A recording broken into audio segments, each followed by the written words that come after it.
What is good? What is good, everybody? It is your host, Mikey T The Movie Star. Let's get started, but let me make sure my sound levels are good. Let me make sure everything is Gucci when it comes to my sound. You know what I'm Let's get saying? started, but let me make sure Okay, my there we go. Everything is good on my end. All my sound levels seem to be straight. What is popping, everybody? Happy 420, I guess you could say. I know everybody's probably been blazing big today. I got a couple different things. I'll show y'all what I'm working with in just a little bit. Right now, I'm blazing Rick Ross's new strain, actually. Right now, I got Rick Ross's new strain. What's it called? What's this one called? All Time High, baby. That's right. I'm blazing one of Rick Ross's dopest new strains. You know, he had this is what we got right now from Ricky Rose. Ricky Rose, he has the whole Collins Ave line with the lemon pepper, Collins Avenue, pink rose, and now, of course, the all-time high. You guys, I don't know if you guys have seen it or not. I don't know if you've seen this joint right here. It's a new cookie strand that I just picked up for 420. Hope everybody's enjoying their 420 today, man. Hope everybody's having a good time. Now I'm back. The number one blogger is back, Mikey T, the movie star, and we got some shit to talk about tonight, man. Hassan Campbell went off. He kind of explained himself. You know, I read a message that was posted on his comment, and it said, "You've got 24 hours, Hassan, to actually explain calling 6ix9ine the king." And Hassan has done that, man. I'm going to give him his credit because he actually has done that in a respectful way.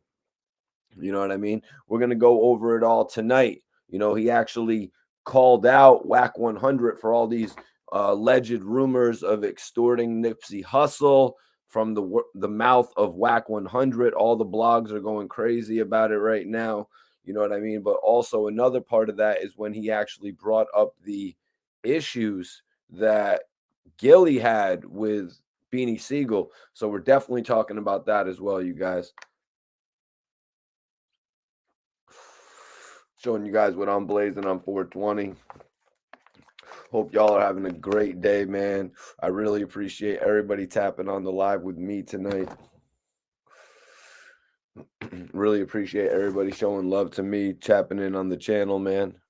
We're gonna have a great stream tonight. We got a lot of news to cover. A lot of dope ass strains that I got my hands on. I'm the champion of these strains. You know what I'm saying? I'm the champion of when it comes. I'm the champion of chronic. I'll outsmoke Soldier Boy. You know what I'm saying? I know Soldier does it too. Soldier does it too. He's got a new podcast and everything. But yeah, we got to talk about it tonight, man, because there's been some details actually revealed in this whole Beanie Sigel, Gillie Da Kid situation. Hell, Whack 100 was even trying to get on the phone with Birdman at one point to actually clarify the story. So I really want to tap into that as well. I want to tap into that. The fact that, you know, Whack 100 is digging into that on his first ever podcast. It's a little bit strange to me. It's like, why are you going to waste the energy that you have? He had all this energy around, you know, Adam 22. He had, you know what I'm saying? He actually had all the different podcasters. And now there's this new episode with Hassan Campbell that I would have thought would have been, you know, the 100 show episode 2, but it wasn't. We'll get into that, man. We'll get into that. Hey, sports. Hey, sport. Let's rap. Appreciate you for tuning in tonight. What it do? What it do? Dallas is in the building. Major salute. Appreciate you tapping in from Dallas, man. Much love to Texas. Tanya, appreciate you for tapping in. Big facts. Big Factsville. Okay. All right. We got some of the regulars in here tonight. You know, I appreciate everybody tuning in as usual. Late night episode here. You know what I mean? Late night episode. That's how we usually do on the podcast, though. Got a lot to cover because, you know, got a lot to cover, you know, because Whack 100 and Hassan, these guys were getting along together just fine from what it seemed. Even both of the, well, Well, from what Hassan said, they were getting along just fine. From what Hassan said, it was all smiles. But from what Whack 100 said, when you call somebody corny or when you call somebody a weirdo, you should really already understand that they're not being buddy buddy. So what we might have seen at on the podcast as buddy buddy, because there was a number of times when 6ix9ine actually just walked up to, you know what I mean? 6ix9ine actually just walked up to freaking Hassan Campbell and shook his hand, and I was like, wow, he's just so friendly with 6ix9ine. And why are people getting on Hassan Campbell about working with 6ix9ine? I mean, the obvious truth to that is the fact that Hassan Campbell is lit without 6ix9ine. You know, he really doesn't need 6ix9ine to be lit. So why would he actually try to use him, you know, to get further? You could talk about the fact that they're millionaires and all that, which Hassan Campbell brought up time and time again.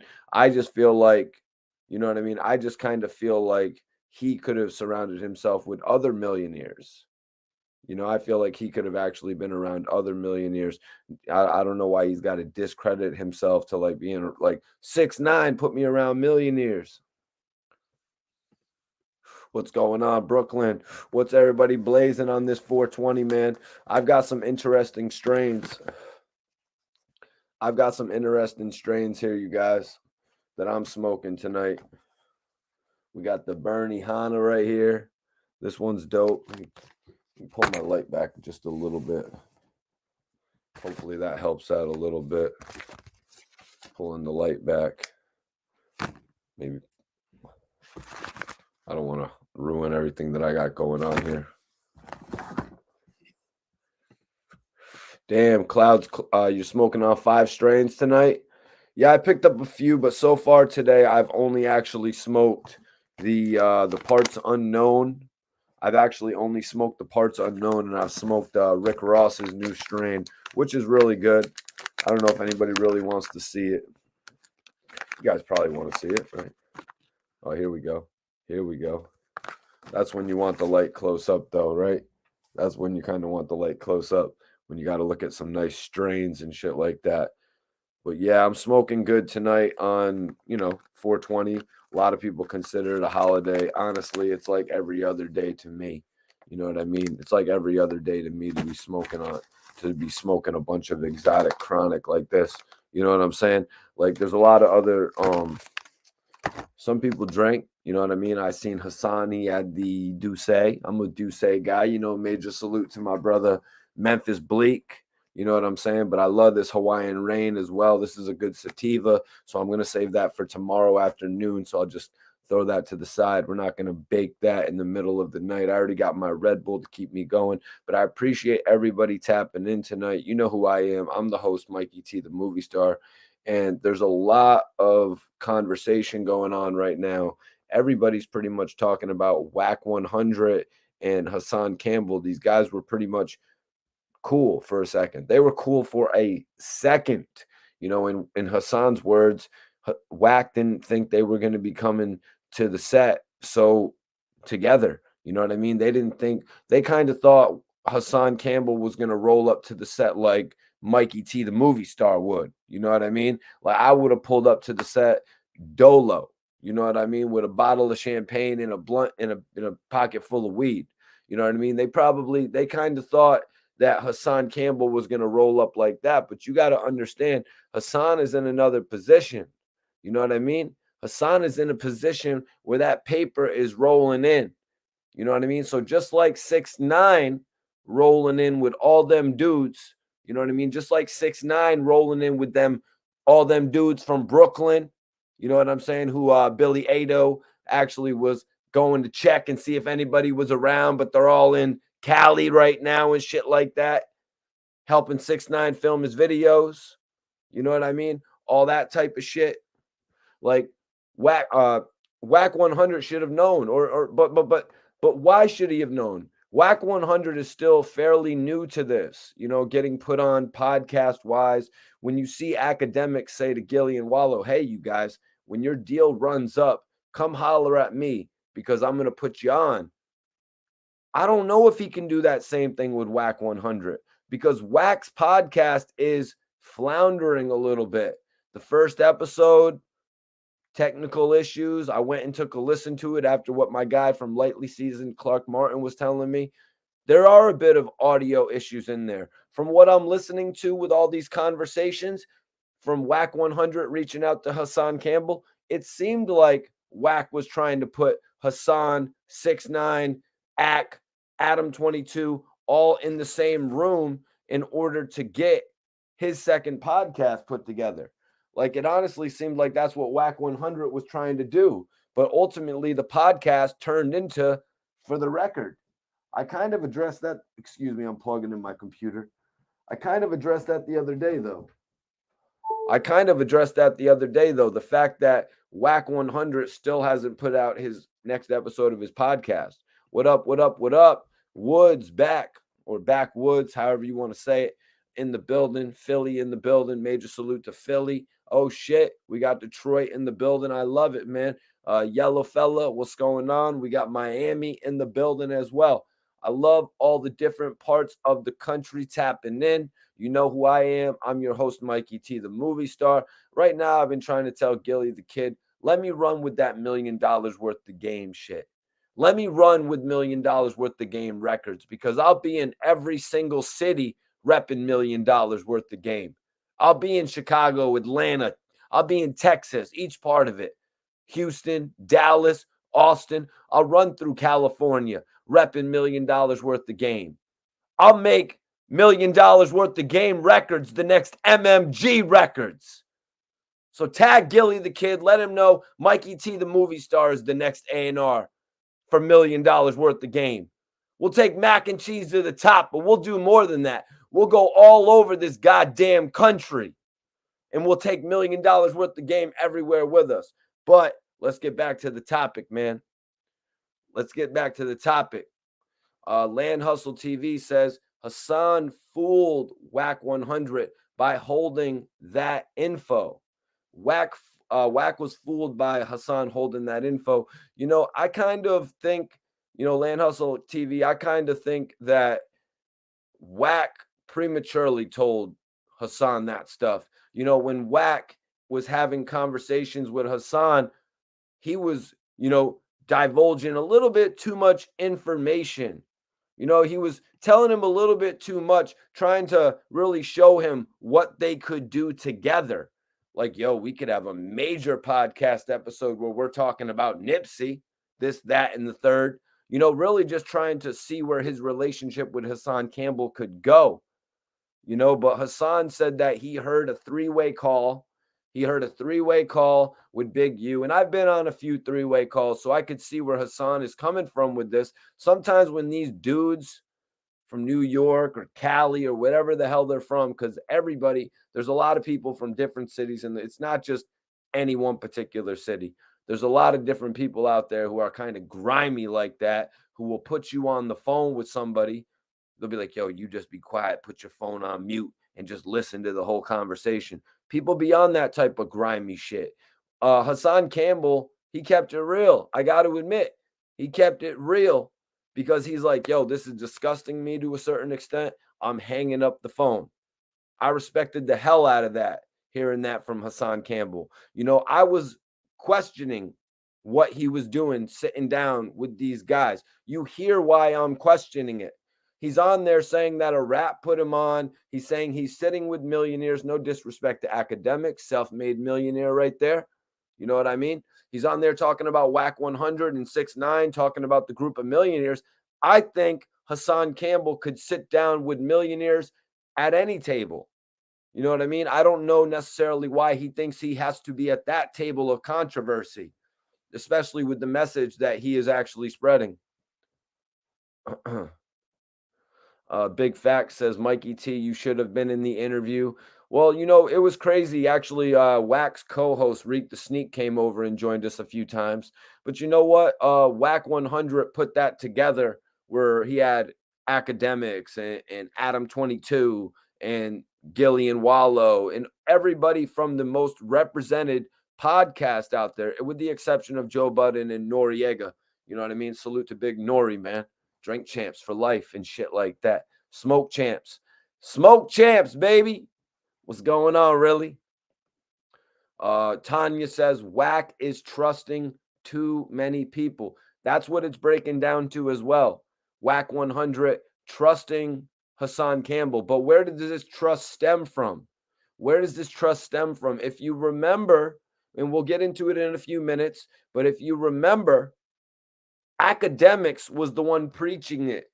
He went to Wack and he said, "This is the next greatest blogger. This is the next big thing in the industry, period. He is the guy that everybody is watching. He is leading the YouTube revolution. This is Hassan Campbell." You know what I'm saying?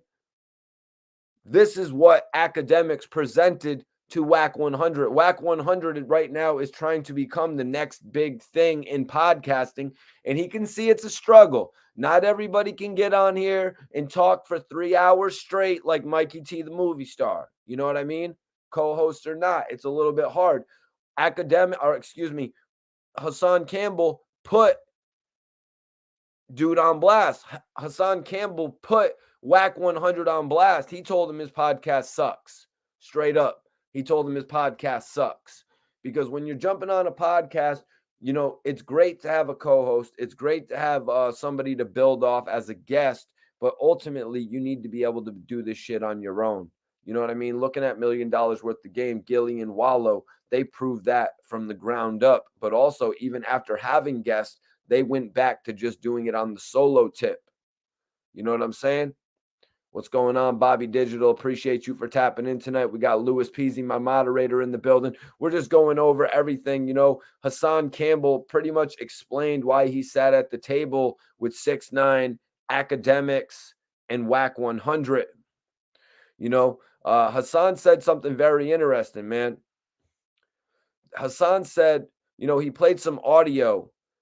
He played some audio of Academics actually speaking on, you know, Academics actually speaking on him, saying that he is the new wild card because Wack 100 was flipping out because this was not Wack 100's podcast. This was not the 100 show. This was actually For the Record. So Wack 100 was like, don't edit nothing I do out.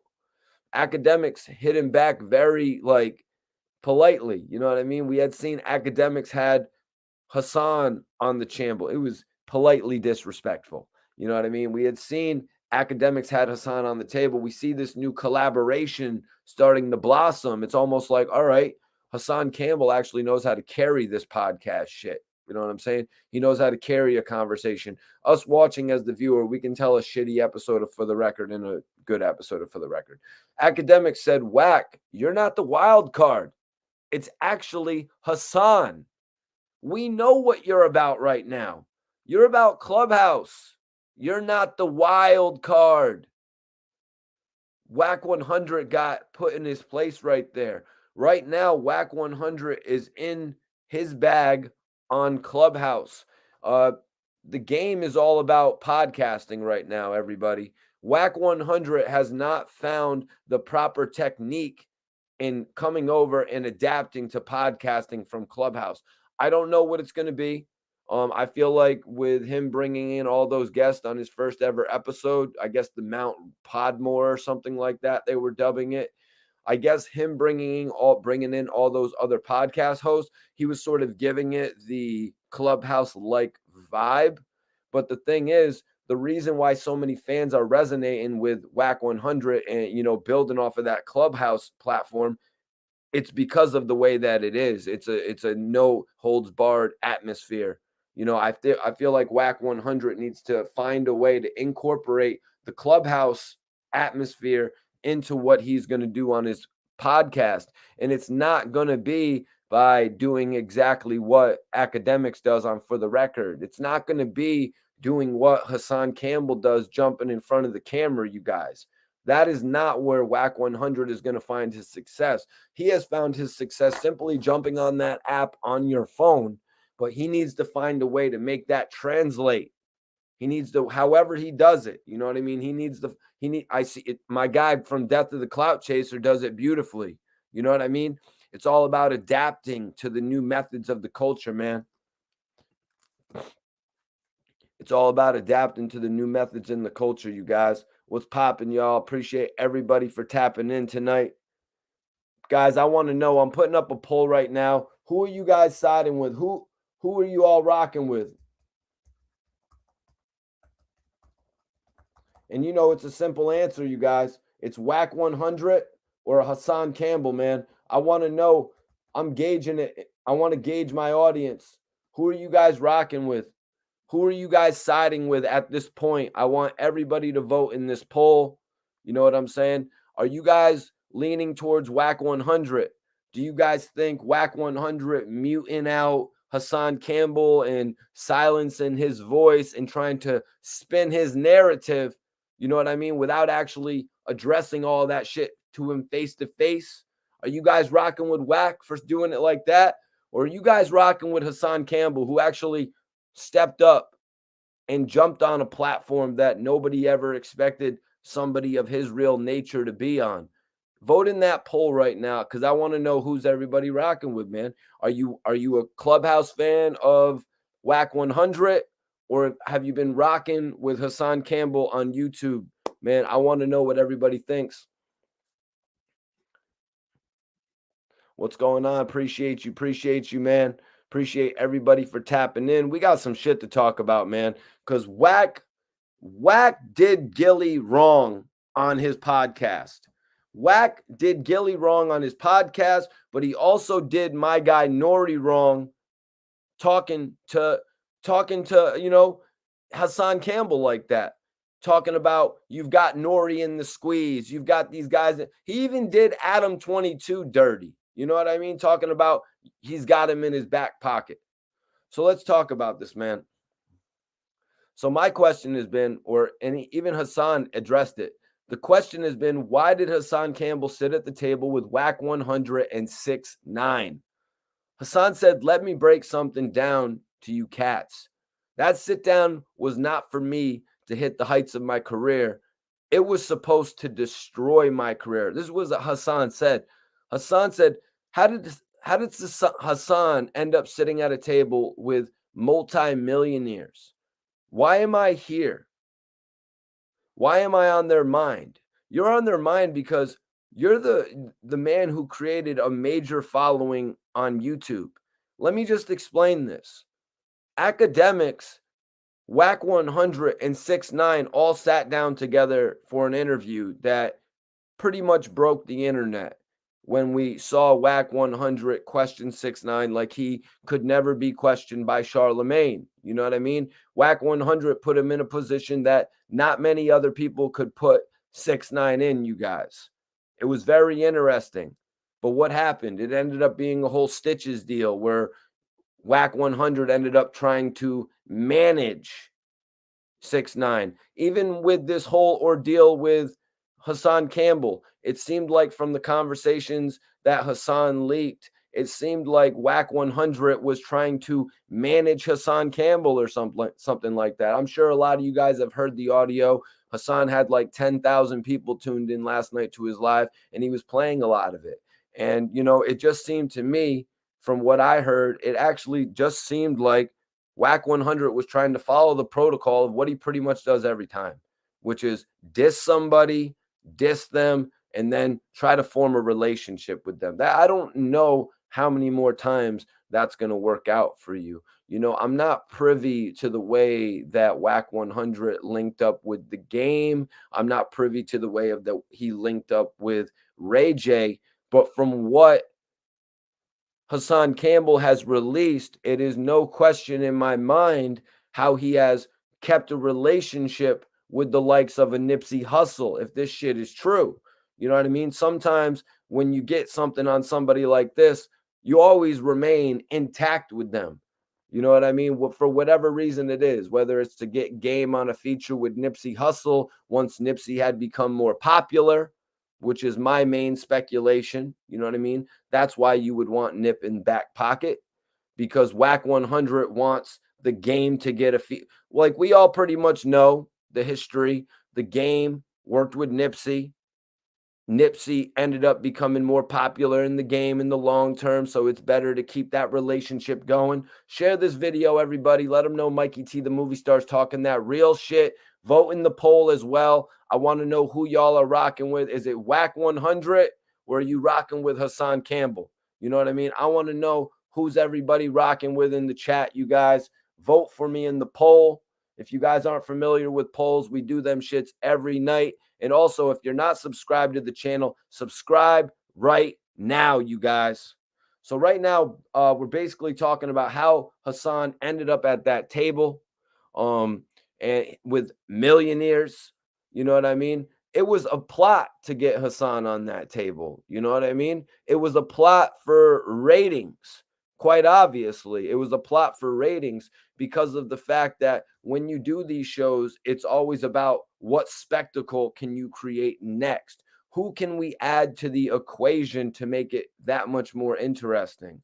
And they must have all seen it, whether it was academics who had just recently had Hassan on his show, or whether it was 6ix9ine, or whether it was the whole controversy that just sparked off with Wack and Hassan, period. Whatever it was, they were all seeing all of this traction that Hassan had on the internet. You know what I mean? They're seeing all of this connection that Hassan Campbell is having on the internet. Every single time that he's going live, he's bringing in thousands and thousands of people. That is energy that you want to connect with, you guys. What's going on? Appreciate everybody for tapping in tonight. Major salute for everybody tapping in. Listen, if y'all aren't following me on the gram, I want y'all to follow me on the gram. Everybody that follows me, I'm going to follow y'all back. Like I said, whoever follows me based on this video, I'm going to follow y'all back. But make sure if you're not subscribed to this channel that you subscribe right now. You know who I am. I'm your host, Mikey T, the movie star. We're going over the facts of the situation tonight, man. You know, Hassan Campbell exposed a few things about Wack 100. One, he exposed him for this alleged extortion of Nipsey Hussle, which is crazy because of all the history that the game has been talking about all over these platforms. The game has been talking about bringing Nipsey out on tours. You know what I mean? He's been talking about the fact that he put himself in a position, you know, being of his affiliation, he put himself in a position bringing Nipsey Hussle out with him, you guys. So the game has really been pushing that narrative when he's been on Drink Champs. You know what I mean? He's been pushing that narrative, you guys. So then you got to look at the other part of this equation. The guy that Wack 100 is messing with, 6ix9ine, is at the other side of the table, belligerently disrespecting Nip. Like, how is Wack gonna let that shit go? That ain't real whatsoever. That ain't real whatsoever. But it all comes out now. It all comes out now. It's no question now, you guys, why Wack 100 lets this shit slide. You know what I mean? I mean, shit, we even know in the past 6ix9ine had dissed the game. 6ix9ine dissed the game in the past. Shit, every single rapper that comes out disses the game.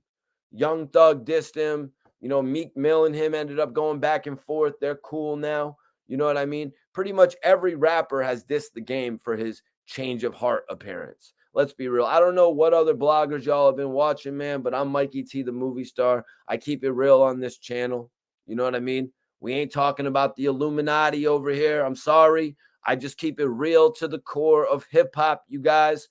We don't talk nothing besides uncensored real talk on this channel. So make sure you're subscribed to this channel, you guys. If you're not subscribed, subscribe right now, man, because we only talk real shit. And vote in the poll. I want to know. I want to know in the poll, are you guys rocking with Wack 100 or are you rocking with Hassan Campbell? You know what I mean? I want to know who y'all rocking with. Let me know, man.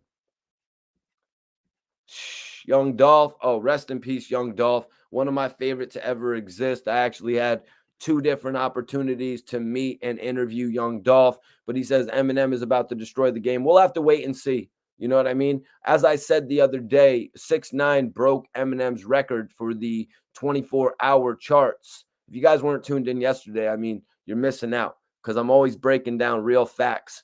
6ix9ine's record, Gooba, actually surpassed Eminem's Kill Shot, the Machine Gun Kelly diss, you guys, for the most views in one day. 6ix9ine's Gooba joint actually hit 39 million views in a day. So as much, Hassan Campbell was talking about the fact that he linked up with 6ix9ine and they released a video, and then his streams were going crazy and doing millions of views. You know what I'm saying? But if everybody's being realistic about it, 6ix9ine's views have drastically dropped. In a single day for the new video, Gyna, it did about 10 million views in a day.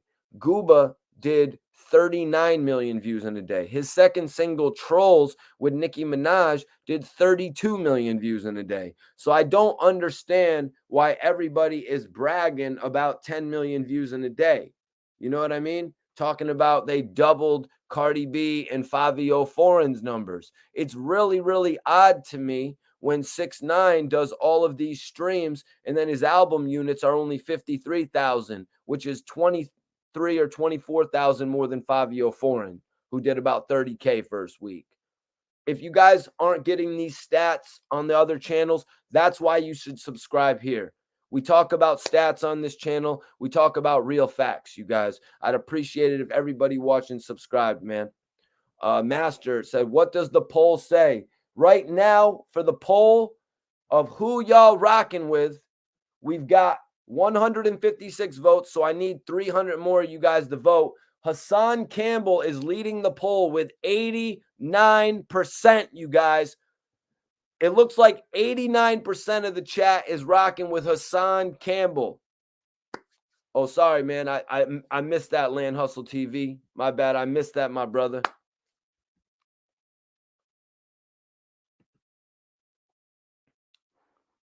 Yeah, man, there's a difference. You know what I mean? There's a difference when you look at the streams of 6ix9ine and you look at the streams of Fabio Foreign, right? There's a major difference when you look at the streams, but when you look at the actual sales, there's not that much of a difference because we're all here talking about Fabio is going to do 29,000 first week. Well, 6ix9ine literally did 53,000 first week, and he had 2 million viewers on Instagram. He had 39 million views in a day. Then he followed it up with the #1 on Billboard, I believe, with Trolls, if they gave him #1 for that. I don't remember in particular.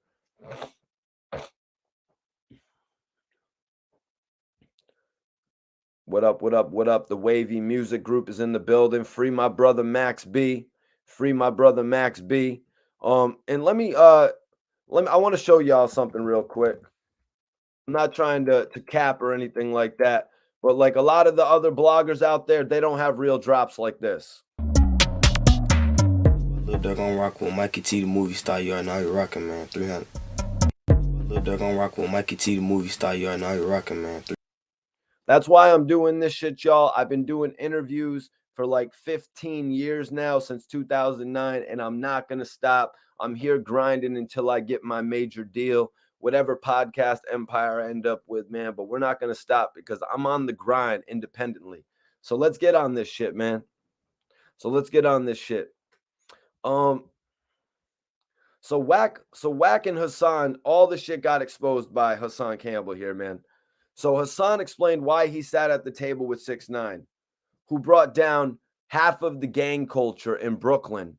Academics, someone whose platform gave the community the commentary that made him a multi-millionaire off of the gang culture and how it destroyed Chicago. And Wack 100. This is pretty much how Hassan described all these people he was sitting with. He said 6ix9ine, who brought down half of the gang culture in Brooklyn, half of it. Wack went in here. Hassan said, let's talk about my time and how I didn't argue with him. He responded to someone in his chat whom said he folded. Hassan said when Hassan Campbell was face to face with Wack, all I saw was white teeth. So much to the point where I was thinking his teeth was pretty. We all saw this happen, guys. You know what I mean? We all saw Wack 100 sitting here, and then we saw Hassan Campbell sitting right here, side by side. You know what I mean? It was pretty dope to see them side by side. How far Hassan Campbell came in the game. You know what I mean? Came literally from the bottom of this shit.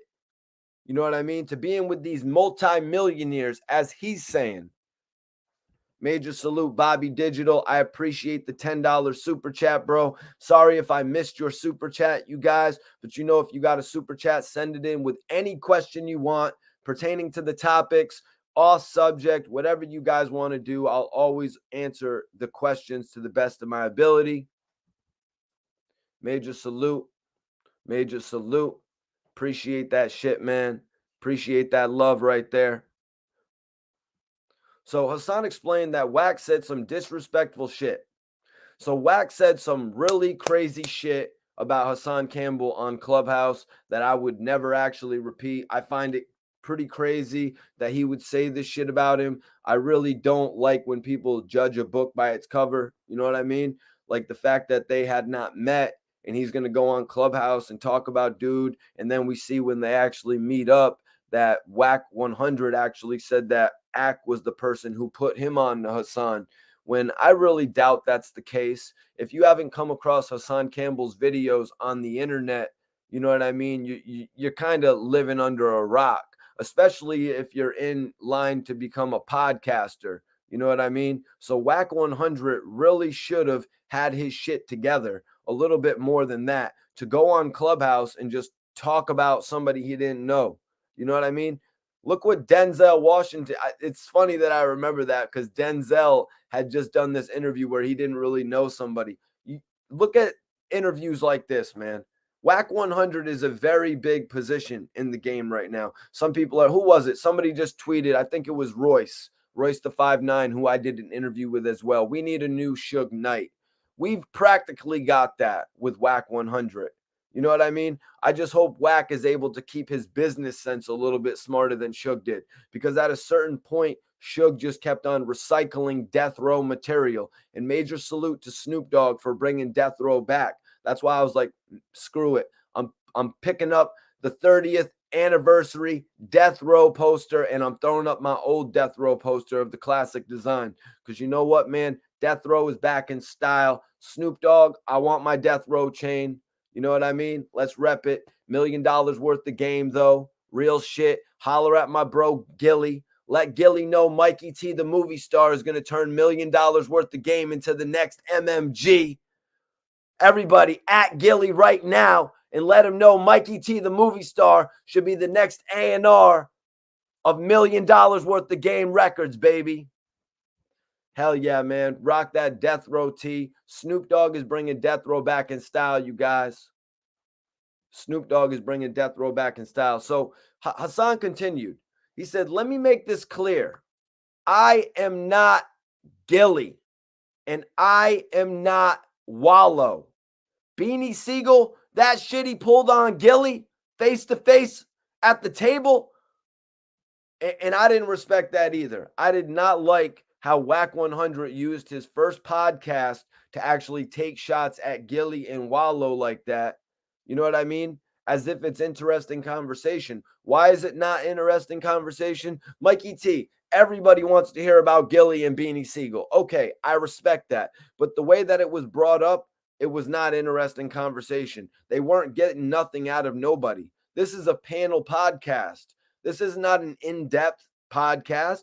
We got really nothing out of that besides bantering back and forth. So once again, we don't get the true story.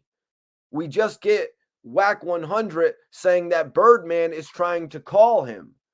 You know, I would have liked to have heard, let me know if anybody knows actually, did we get a word out of Birdman on that show when they were together, or was it just complete static?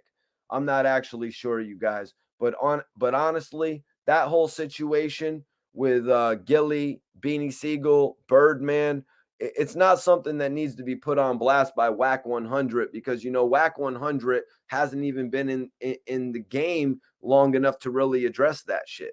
You know what I mean? He's not really known to the game. I mean, just because you're running around with Suge Knight, You know what I mean? Just because you're running around with Suge Knight, I don't really think it gives you the pull to actually address that situation from the past right there. But if you want to do that, like I said, it should have been a more in-depth personal podcast because I'd interviewed Gillie multiple times. We didn't really touch on that subject. Why? Because Gillie's not really going to get in depth about that with just anybody. Wack 100, the king of Clubhouse, the king of controversial Clubhouse, should know how to dive into these conversations. Why can't I get into these conversations? I don't have a deal with XM Radio. I don't have a deal with Epic Records. I don't have a deal like Howard Stern or like Sway. You know what I mean? I'm not on Shade 45 where you don't have to worry about your meal coming in tomorrow from what you check you're going to get. You know what I mean? You got to have a certain discretion when you're interviewing artists. You know what I mean? You don't just ask anybody any question that you want. You got to have respect, especially if you want someone to come back on your podcast or your platform in the future. Philly Leo in the building. Major salute. Major salute. Philly in the house tonight. Philly in the house. Major salute. Hey, Sport. Everybody that's not subscribed to the channel, subscribe right now. Subscribe to the channel right now. Now, when we're talking about Gillie and Birdman, we're literally going back. This is literally, what is this? This is like pre-2005. You know what I mean? So we're literally going back 17 years when we're talking about Gillie, when we're talking about Birdman. That's why I'm talking about what's known in hip hop, you guys. I was watching hip hop very clearly back then. You know what I mean? For anybody who doesn't know, I born in 1988, bought my first DMX's albums, listened to my first DMX albums in 1998, 10 years old. So that was really my introduction to the music scene right there. Bobby Digital says, didn't Wack build Cash Money West with Birdman? Cash Money West really, it never really became anything. You know, Cash Money West housed Blueface, but the Blueface project really never went anywhere. You know what I'm saying? The Blueface project never actually went anywhere. So Cash Money West didn't really get to go as far as it actually could have. Now, you know what I mean? Now, if that could have went somewhere, yeah, it could have. But Blueface really just didn't have it as an artist after the Tatiana record. He didn't have a follow-up. All With It Ohio says, we from the same era. Johnny Cauldron says 1982. Yep, 1988, 92. Yeah, vote in the poll right now if you haven't voted. Let me read out the results of the poll so far.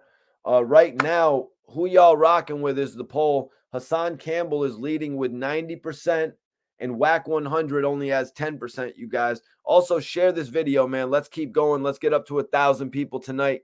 Let's not mess around. We got some shit to talk about. This shit's not over, you guys. If you're tuning in for the first time, get ready for a dope podcast, man. We don't run out of shit to talk about over here. You know what I mean? We don't need, as Hassan was saying about Wack, we don't need other people's energy on this podcast. We hold it 10 toes down on our own, y'all. So Hassan went in. He said, let me make this clear. I'm not Gillie and I'm not Wallo. Beanie Sigel, that shit he pulled on Gillie face to face at the table, talking about how Beanie Sigel punched Gillie in the face. And that's why Birdman left Gillie at the mall, because he felt like Gillie was a punk. He wasn't the tough dude that he thought he was. Hassan sent a shout out to Gillie saying, how many of y'all, and in the chat, how many of y'all appreciate Gillie and Wallo for all the positive messages that they've been putting out? Put a thumb up in the chat right now. Put the little thumb up emoji in the chat right now. If you respect and love all the positive messages put out there by Gillie, whether he's helping us with the $1 million worth of game, or Wallo, whether he's giving us love advice, or he's giving us advice to stay out of the streets, or he's giving us advice how to produce, or you know what I mean, how to just conduct ourselves as men in society. You know, if you enjoy that shit that we get from them, put a thumb up in the chat right now, man. Appreciate you, Ralph. Appreciate you, Karen. Appreciate you, man.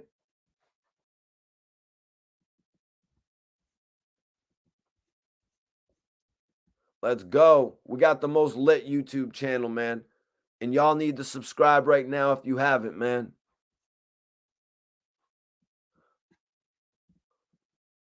Hell yeah, $1 million worth of game, these bitches. Shout out to 2 Chainz on that record. Shout out to Gillie Da Kid for creating the platform, $1 million worth of game. I want y'all to blow up Gillie's page right now, though. I want everybody to blow up Gillie's page and tell Gillie to put Mikey T on as the next A&R of this shit. You heard what I'm saying? Just go spam Gillie's page because Gillie's looking for a new $1 million worth of game A&R.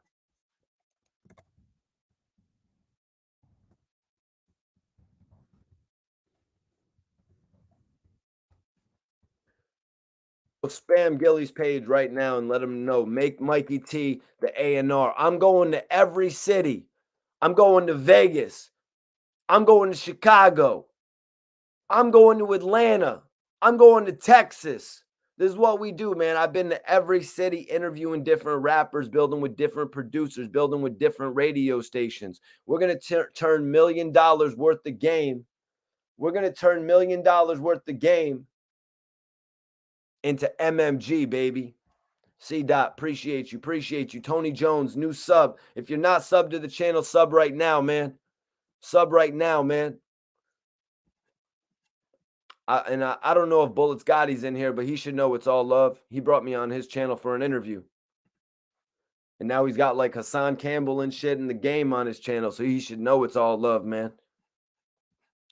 Major salute to Wallo. Wallo's the big bro for life, man. I remember to this day, he just told me at his crib, Wallo was like, yo, Mikey T, here's a bunch of merch that I got. You could pick out anything you want. Little shit like that, you never forget, you guys. Major salute, Nashville. Nashville in the building. Love to Nashville. Philly up here from Miami. Major salute on the sub. Appreciate you subbing to the channel. If you haven't subbed to this channel, make sure you do right now. I never stop with the content. I got interviews with everybody out there. Lil Wayne, AR Rab, Max B, Yo Gotti, rest in peace, Young Dolph. I got interviews with everybody. Rick Ross, no joke. Free Dark Low, free AR Rab. Those are the bros.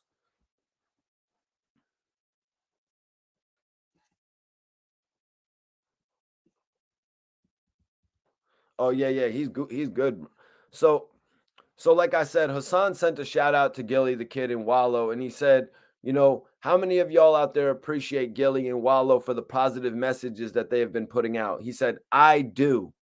Even though I feel like they be jacking my style, they got hell of a message and they're doing their job. I don't really see how their styles are similar, but you know what I mean? A lot of people be thinking shit. You know what I mean? Hassan continued, how do y'all sit up there and jack someone who goes out his way? And this is on Wack right here, man. And this is where he's really talking to everybody listening to this right now as well. You know, Hassan was like, how do y'all sit up there and jack someone who goes out of his way to violate and disrespect Gillie, who has one of the up and coming top podcasts? He's one of the top podcasts. Dude, he did the podcast with Wack to give him an alley-oop. And that's 100% facts. You know what I mean? That's 100% facts. He actually didn't have to do that podcast. You know what I mean? Gillie didn't have to go do that podcast and get put in that light. You know what I mean? Gillie and Wallo be doing, you know, like shit to try and really help people. You know what I mean? Like, look what they did for the Smoke Champs podcast with Young Rilly and shit. You know what I mean? Nori's homie. You know what I'm saying? Gillie and Wallo try to look out. So when Wack 100 is trying to put together this look, you know what I mean? This look to make the 100 show seem a little bit more larger than life. You know what I mean? But everybody wants to down class a lower level podcast like my own, you know. But when somebody wants to put together something so big, you know what I mean, something so monumental, when you bring together the most public figures in our industry, and then all you do is you proceed to try and shit on them right in front of you when they're pushing Ray J's products. You know what I mean? When they're pushing Ray J's products, the whatever the hell they're called, either sunglasses or their earphones. I couldn't tell which one it was. Why? Because I'm enjoying my 420, you guys. We got Rick Ross's new strain right now. You know what I mean? We got Rick Ross's new strain that It's called All Time High. We got that Hannah Butter, that Bernie Hannah. We got that Parts Unknown. You heard? What else we got here? What else we got here? I got one other joint right here. One other joint right here. Hawaiian Rain. You know, we're enjoying life, man. I don't want nobody to think Mikey T the movie star is doing anything but enjoying life and working. You know what I mean? I stay consistent with this because I want to feed the streets for this constant knowledge that we need to have about all the, you know what I mean? About all the information that we don't get. That's why I got involved with this shit, man, to put out news, you guys. And I'm not going to be stopping. One time from Miami and Philly. One time from my guy right here, Bullets Gotti. He actually freaking had the game on his show. Now he had me on the show after that. And now he's having people like Hassan Campbell on the show. So really just keep on grinding, bro, man. I see since you had me, you've only elevated and shit like that. I see since you had me, you only elevated and shit like that. So this is the truth, what Hassan is saying. Gillie didn't need to give Wack 100 that interview because it really wasn't even much of an interview in the first place. You know, Gillie and them were out within the first 40 to 50 minutes, which was a little bit crazy. So Hassan said that Wack is one of the most dangerous people in the music industry. We're going to look at the fact that Wack went out of his way to violate Gillie and Wallo. He brought up the fact that he got punched in his face. He is saying things to make these young bucks think. Hassan said, when you see me sit down at the table with 6ix9ine, I had a message. Every time I tried to get in my bag to speak life. And you know, a lot of those times when Hassan was like trying to speak, he got cut off a lot in that interview. You know what I mean?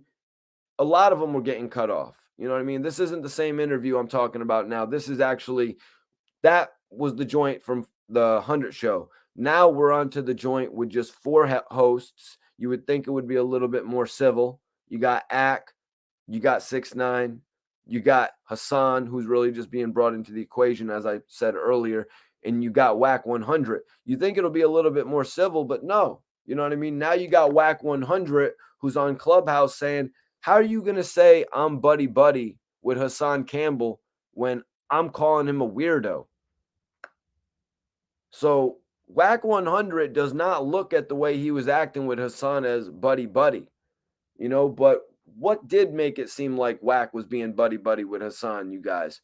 It was the fact that he was feeding him all that information. You know what I mean? When Hassan first started playing some of the conversation with Wack, it seemed like Wack was telling Hassan about tell me if I'm wrong, you guys, but it seemed like Wack was telling Hassan about $1 million deal that he was going to do with the game to potentially sell an album or something like that. It's like, first of all, selling one of the game's albums for $1 million, it really doesn't seem to make that much sense, number one. Let's look at Drillmatic, the game's new album, Drillmatic. He's got a single with Kanye West, easy. He's got a new record that he's planning on releasing that's going to diss Eminem. I would feel like the money they can make off of Drillmatic based on independent sales would be more than $1 million. Now, the only reason I'm comparing that to it is because of the fact that we saw what happened with DMX, rest in peace, in the later part of his career when he had linked up with that production company and put out the album Undisputed. I kind of feel like he just sold the rights to do an album. You know, a lot of times artists will just get paid in full to do an album. I know, you know, even Max B got paid to do a few albums. You know what I mean? It's a little bit of a different story sometimes, you guys. You know, sometimes you'll get paid up in full to actually do the album and shit. A little 150,000, little, you know what I mean? $1 million sometimes if it warrants it. Yeah, we'll pay the game $1 million to do an album. Okay, but what about the fact that he could sell 500,000 copies of that album for $14 a piece or $10 a piece? Sherelle says no one is checking for game. Well, that's one of the reasons that Wack 100 wanted to have someone like Nipsey Hussle there. That's one of the reasons that Wack 100 has Adam 22 there. You know what I mean? Like in reality, Adam 22 would probably interview the game anytime he would ask.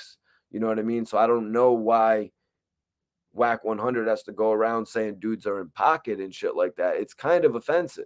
You know what I mean? To be running around saying, yo, yo, yo, dudes are in pocket and shit like that.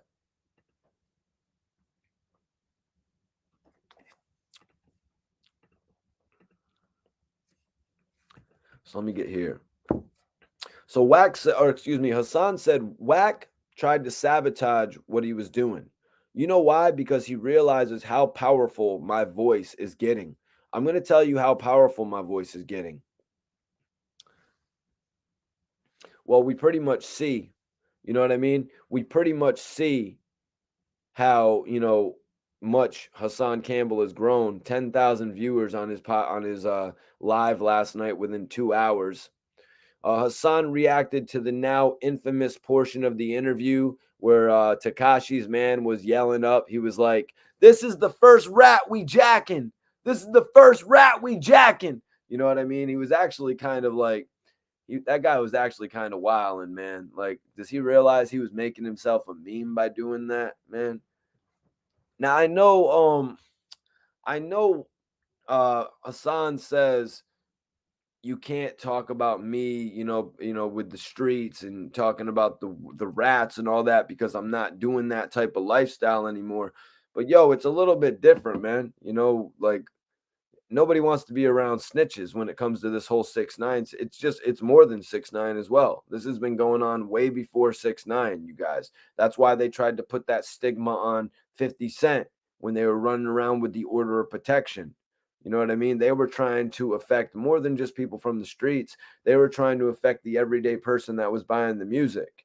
You know what I mean? Oh, I don't want them dudes to think that I'm not cool. You know what I mean? I'm just going to go with the protocol of it. Okay, he's a rat. That's kind of how it is out there. You see nowadays when 6ix9ine posts some of his fans, a lot of those fans are younger kids.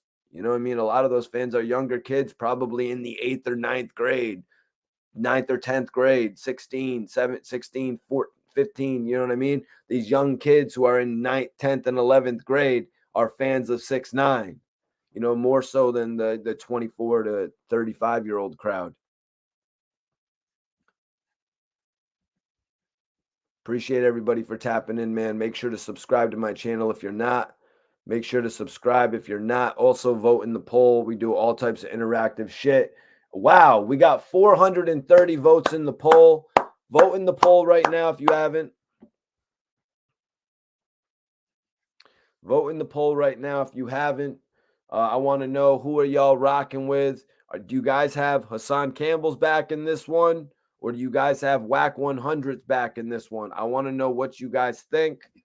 I want to know who y'all are rocking with tonight, man.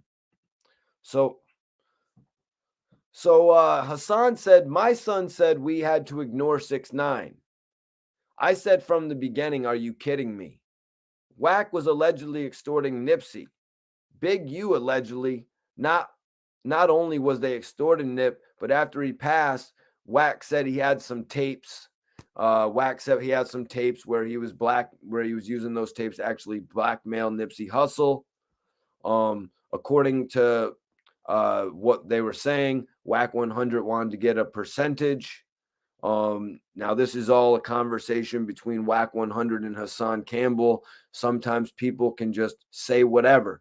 You know what I mean? Sometimes people can be trying to impress other people and just say whatever the hell they could think of. That they're Wack 100 is looking at Hassan Campbell like he's a sucker blogger that's going to want to jump on every opportunity that he hears. Just another person for Wack to use in this whole situation. So he's going to just try to feed him all this information. For all we know, Wack could have been lying about everything that he said. And that's why a lot of people are looking at this more crazy, that, you know what I mean? And in a whole nother way. So Hassan said, I was on a 3-way. Big U didn't know I was on it. I got so disgusted, I hung up the phone on Wack. So all this time, while Wack was pretending to be cool with me, he snaked everyone around him. What do you think? I was born yesterday? So right there, Wack 100 put himself in a position where he exposed himself. When you are in front of somebody really new to your situation, when you're around somebody in kind of brand new terms, you're not going to put everything on the table. You're going to at least find a moment to get a little bit of judgment about this guy before you start giving him all of your information, before you jump on the phone and try to expose somebody else. Because Wack 100 got on the phone with Big U, and Hassan Campbell was so disgusted. He said, I got so disgusted, I hung up the phone on Wack. All this time, while Wack was pretending to be cool with me, he snaked everyone around him. What do you think? I was born yesterday? That was like my mom's favorite quote when I was in like a little kid and shit like that. You know what I mean? That and don't leave the door open. You know what I'm saying? But, like that whole, what do you think? Hassan Campbell was born yesterday? Do you honestly think this man is going to sit around with you, vibe with you, literally see you go around and disrespect everybody that you claim to ride with, everyone that you claim rides with you? You're going to disrespect them. You're going to put a three-way call through, you know what I mean, to try and act like a big shot, like you're exposing your hand to Hassan Campbell. Rather than make a new bridge, make a new opportunity for yourself, you just burned another bridge because you exposed your hand. You showed yourself what we're gonna end up doing to Hassan. Oh, we got Hassan Campbell now. Now I can have this dude on Hassan's channel, and then I could have him on Academics' channel, and then I can have him on Adam 22's channel, and then I'm just gonna have him on the whole circuit. You know what I'm saying? Like, next thing you know, Wack 100 would have been on Vlad's channel. You know what I mean? Just really cornering the market. Major salute, Miss Parker. Miss Parker, I appreciate you for subscribing to the channel. Everybody that has not subscribed, make sure you subscribe. Definitely appreciate it. If you haven't voted in the poll right now, you can vote. Who y'all rocking with? Wack 100, Hassan Campbell. It's looking like Hassan Campbell's taking that poll, you guys. I'm going to end it in about 1 minute. So if you haven't voted, vote now in the poll. I'm going to start up a whole new poll in just a second. But I want y'all to vote in this one if you haven't. Major salute to everybody in the chat. So yeah, that really struck me as crazy, when Wack 100 would put this dude on a three-way call and really expose his hand like that. I've been involved in calls like that, just because you're exposing that somebody doesn't want to spend some money, or, you're really just making yourself look like a fool too. Because it's like, all right, so now every time I get on a phone call with you, I got to wonder, is somebody there on a three-way? Is it a three-way call? You know what I mean? Is there some shit like that going on?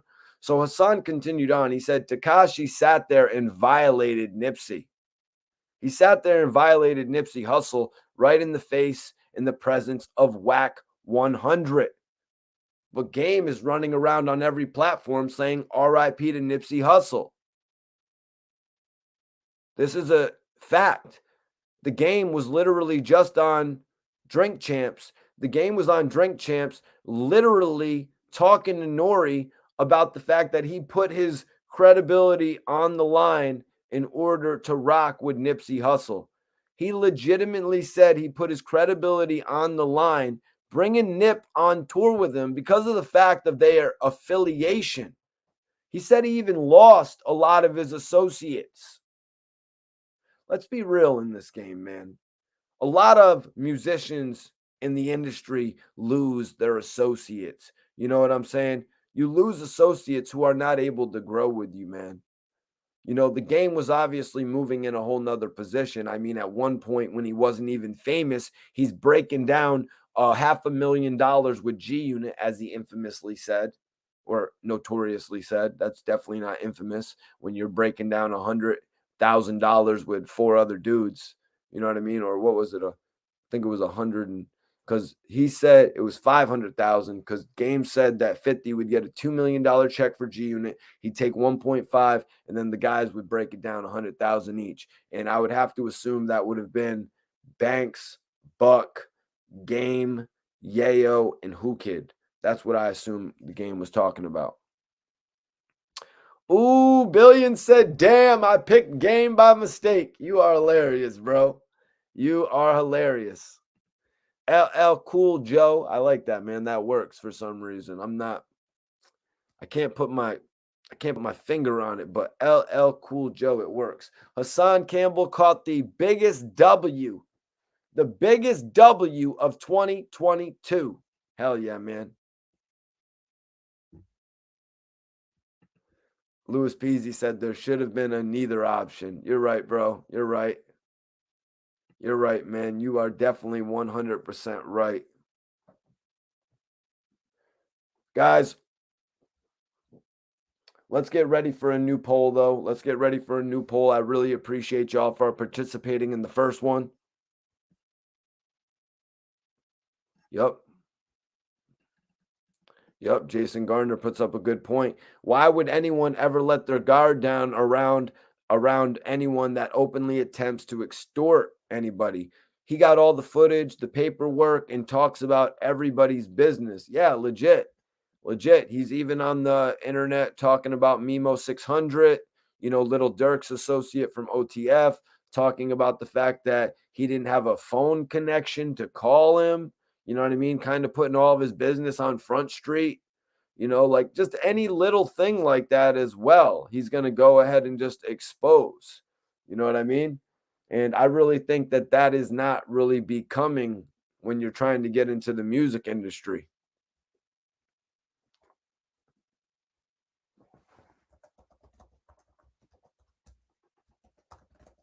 Guys, I want to know who has the best podcast.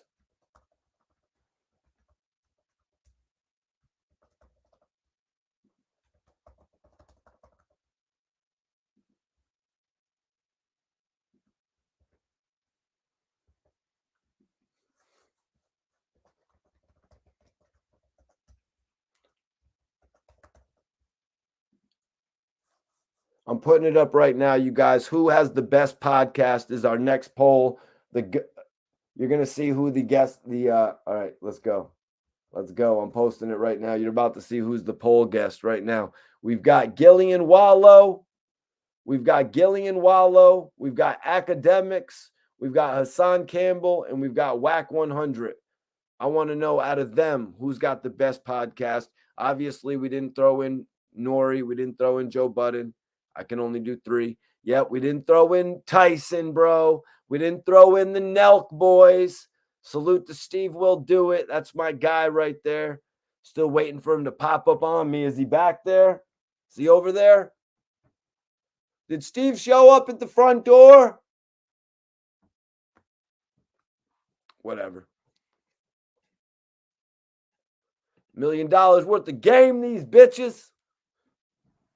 Drink Champs. Hell yeah. Drink Champs, one of the best. $1 million worth of game. Looks Wack 100's podcast is new. You know what I mean? I'm going to put it up there out of respect. $1 million worth of game is an existing podcast.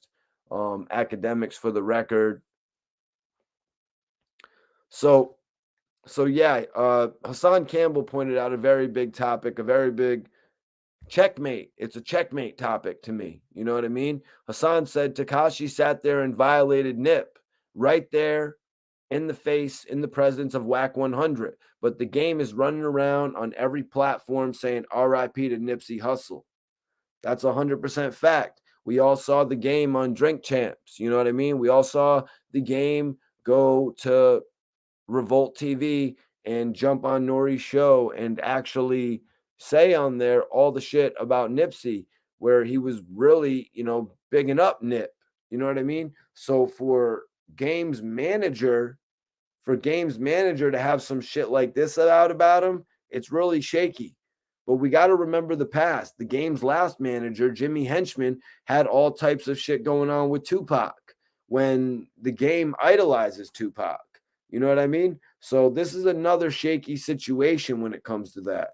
I'm just trying to bring up a little bit of history because this is how I see it. Yep. Drink Champs. Gillie and Wallo got the best podcast behind. Hassan Campbell talks about the realest shit and ain't afraid to speak his mind. Major salute. Major salute. Yep. Rosemo dropped the game. Yep. I remember hearing about it because they allegedly went to the mall and actually got all the cameras removed. That's what apparently happened. Yep. Apparently that's what happened. So let's get into it here. Because I wanted to get into this whole thing about NORE, guys. The whole NORE situation. The whole NORE situation and Gillie situation really tripped me out. Hassan said, "This one is for you, NORE. Somewhere down the line, Wack didn't realize I actually like NORE. Shout out to NORE. Here's what Wack thinks about you." And Wack was literally just on Drink Champs alongside the game. And Hassan Campbell is saying that Wack 100 dragged him and humiliated Gillie Da Kid and Wallo because apparently he believes they will have to check in. Like if Gillie and Wallo end up going to Cali or NORE ends up going to Cali, they're ultimately going to have to come in and tap in with him, is what Wack 100 is saying, and that's just a hell of a thing to be bragging about, you know what I mean? When you're kind of claiming to be, or you're not claiming, you're kind of putting off the vibe like you're friends with these guys. Like I see some people in the chat, they're saying, "Yo, Mikey, Wack 100 has spoke with Gillie on the Beanie Sigel thing on many occasions." You know what I mean? Wack 100 was giving off that friendly vibe with Gillie Da Kid. He was giving off a vibe like they were homies and shit like that, more than just business associates. You know what I mean? He was giving off a different type of vibe with Hassan Campbell as well on the podcast, but he later went on Clubhouse and denied all that. He later went on Clubhouse. And actually said, "Nah, I was calling him a weirdo. Why do you think I was being all buddy with him? I was calling him a weirdo." So Hassan said, "When I went to sit down with Wack, he was all teeth and smiles. We was debating at the table like grown men. When you watch the episode of the show, watch it in its entirety. It was the respect and love in that room because I wasn't in that room by myself." As I said a little bit earlier, they probably would have expected Hassan to show up on his own, which means they've got the run of the show. No, Hassan Campbell right now probably showed up on the set with some Escalades, with all of his people, sipping on some Douce in prime form, fresh out of the Marriott Hotel or the W. You know what I'm saying? Ready to go, ready to shoot, prepared. The biggest opportunity right here. You got to ask yourself, did Hassan Campbell capitalize on this? Absolutely. He absolutely capitalized on it because Hassan Campbell is the guy that can get 10,000 followers on YouTube and keep them. He's the guy who can get 10,000 followers on a live and keep them there. So I said it last night. I doubt he saw it. I doubt anybody told him about it. But I think he deserves his own show. Nationally syndicated show. Leader of the YouTube revolution. BX is in the house. Major salute to BX. Major salute to BX. I appreciate you. Vote in the poll if you haven't, guys. Make sure y'all vote in the poll. I want to know what's the best podcast. If your choice isn't actually in the poll, make sure you write it in the comments, and I'll definitely read it out. A lot of people are saying Drink Champs. Some other people are probably thinking Joe Budden, the Joe Budden podcast. My guy Iceberg, the godfather of the chat. Iceberg, don't call him Berg. Nobody knows him as Berg. It's Iceberg. That's my guy right there. And he's the godfather of the chat. I dubbed him that. Major salute. Major salute. So let's get into this. Let's get back into this, you guys. Appreciate everybody for staying in tune. So he said, so Hassan went on to explain the trap was set. The trap was set. I was prepared for it. I told you the industry would send. He said that the industry would send people after him. It's odd that he said that. You know what I mean? Um, it's odd that he said that and then this actually happened. He said, Nori, here's what Wack thinks of you. Hassan said, I don't know if Adam 22 knows about me, but he's big on another level. So this is actually the conversation that Hassan played on his YouTube with him and Wack 100. He said, I don't know if Adam 22 knows about me. He is big on another level, which is kind of crazy that he's saying that. It's like you and Adam. Well, I mean, if you look at it, Hassan Campbell has like 380,000 subs, and Adam 22 has like 4 million subs. So yeah, Hassan is being realistic when he says that. Which so Wack said, but that's my family. We got him in the back pocket. When you want to come out here and do it with him, he's around the corner from me. He's going to be like, Wack, let's go. So this says a lot right here. Wack links with Hassan. He's already trying to manage him. That's why I said that. You know what I mean? It's like every single artist or celebrity, because I'll call Hassan an artist as well. I look at myself as an artist, he's like, yo, we'll put you on No Jumper, man. You name the day. You name the time. No 22, Adam 22, No Jumper will be ready for you, man. So this is just, it's kind of Wack's MO. It's like diss somebody and then try to manage them.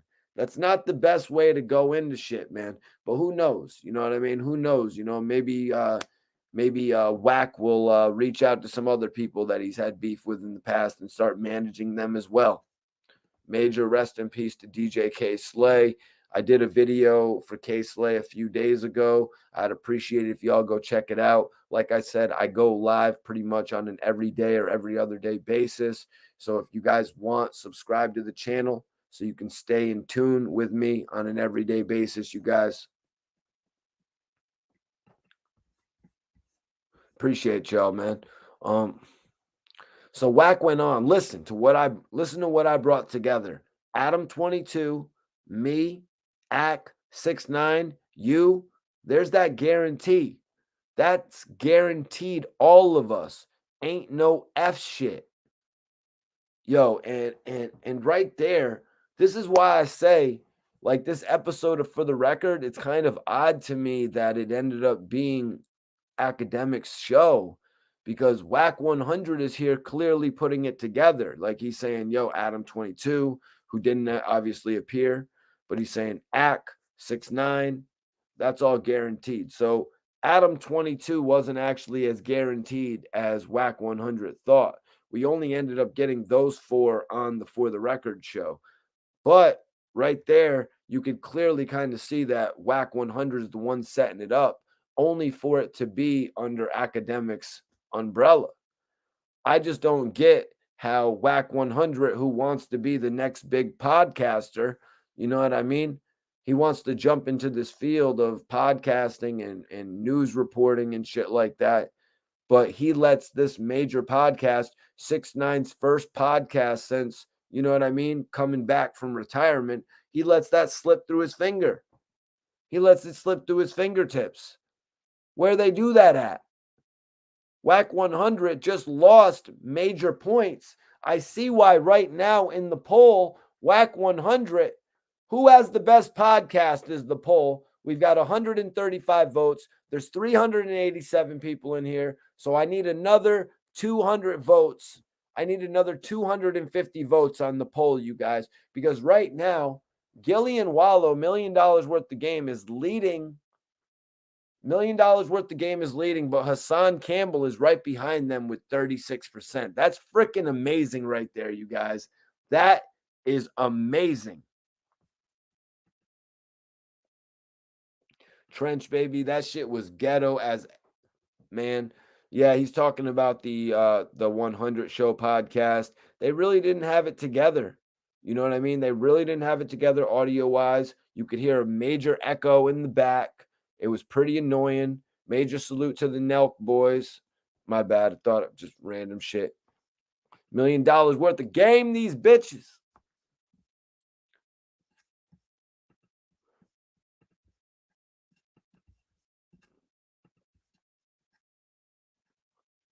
Uh Well, Jonathan says 6ix9ine wasn't going to do his first interview unless it was on Axe podcast. That's his boy.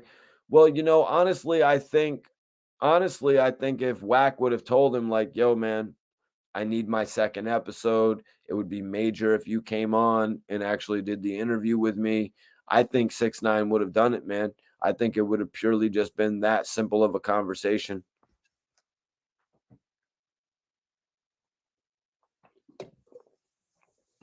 Detail says that echo was awful.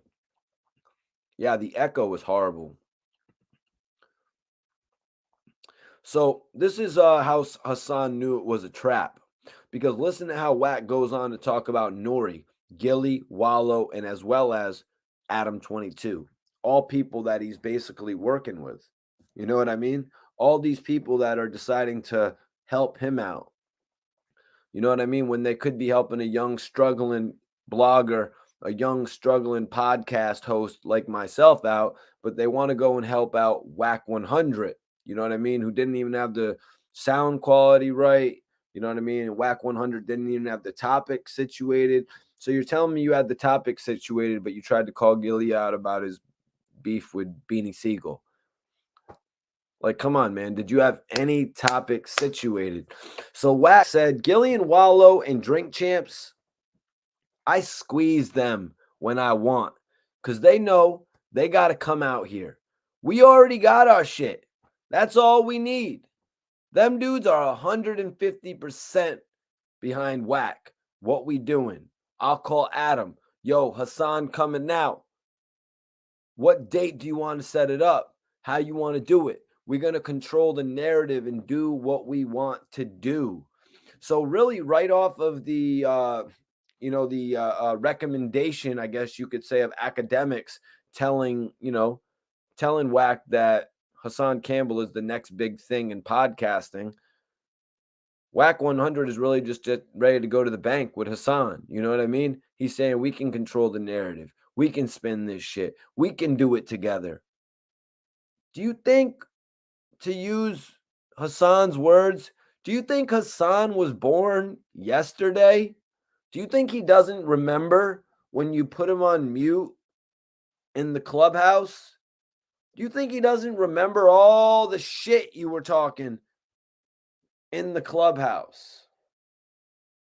It's hard to forget that shit when you cut so deep with the words that you say. That's why when you're a public figure, you really got to think before you speak. Wack 100 at one point in his career, sure, he was the guy behind Ray J. I guess he was the guy behind the game as well. Not when I liked the game. I'm quite certain of that. You know what I'm saying? But he was behind these guys at one point. Right now, he stepped out in front of them. You know, I wouldn't be too far, thrown off if somebody said Wack 100 is more popular than a game interview right now. You know what I mean? He talks about having NORE on the squeeze. He talks about Drink Champs. You know, if game wasn't on Drink Champs, Wack 100 would have not been on Drink Champs. Let's just be real. Let's just be 100% real. They even did Wack 100 at the ending portion of the game's interview. So for him to be saying that he's got NORE in the squeeze, you know what I mean? For him to say like they got NORE in the squeeze, like it's just a little bit ridiculous to me. Did Blueface ever go on?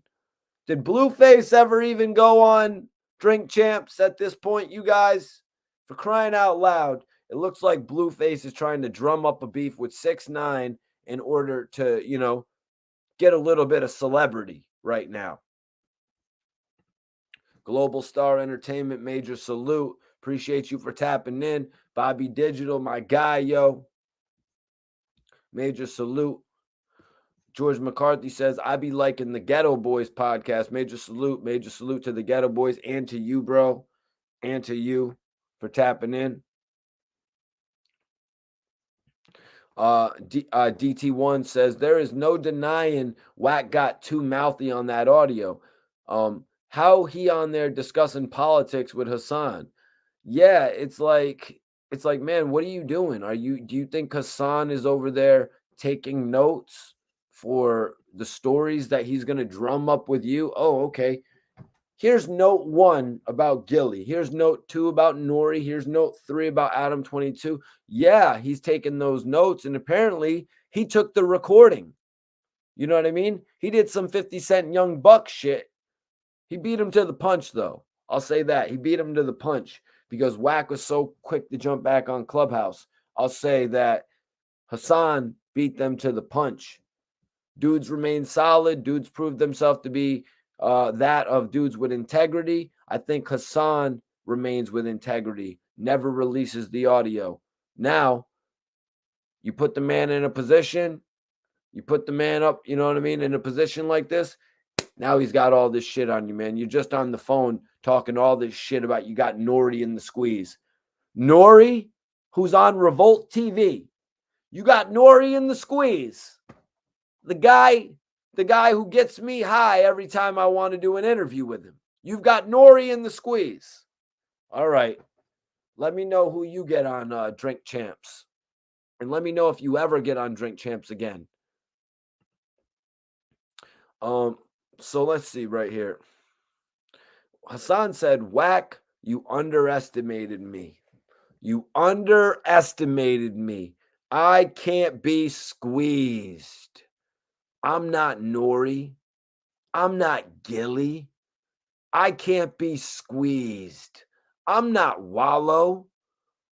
No disrespect to none of them dudes, but I can't be squeezed.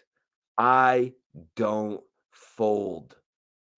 Hassan said Wack has to apologize. All he has to do is apologize. This is a lesson well learned. Learn not to have a potty mouth with people you don't know. Anything I say to the whole internet and put it out there because I don't care what people think or feel about me. You burnt a lot of bridges. Well, let me help you burn them bridges. You burnt a lot of bridges, right? He burnt a lot of bridges. There's no doubt about that. We see him on Drink Champs challenging Meek Mill to a celebrity boxing after EFN suggested. But this is just ultimately funny. Hassan says, you burnt a lot of bridges. Well, let me help you burn them bridges. Because look at it. He's got all these guys allowing him to sit with them, allowing him to come on their sets, but he's dissing them behind their back, talking about I got Mikey T on the squeeze, man. He's gonna have me on the channel anytime. Oh man, Mikey T's on the squeeze, baby. Sorry, you're not coming on the channel ever again. I'm straight. I can carry this shit on my own for 3 hours straight. You know what I mean? Yo, you're in the squeeze, baby. Yeah, I'm in the squeeze. 100,000 into the account. Okay. Chris G, appreciate you for tapping in. I have to say, by far, Drink Champs and People's Party have been my favorite podcast. Also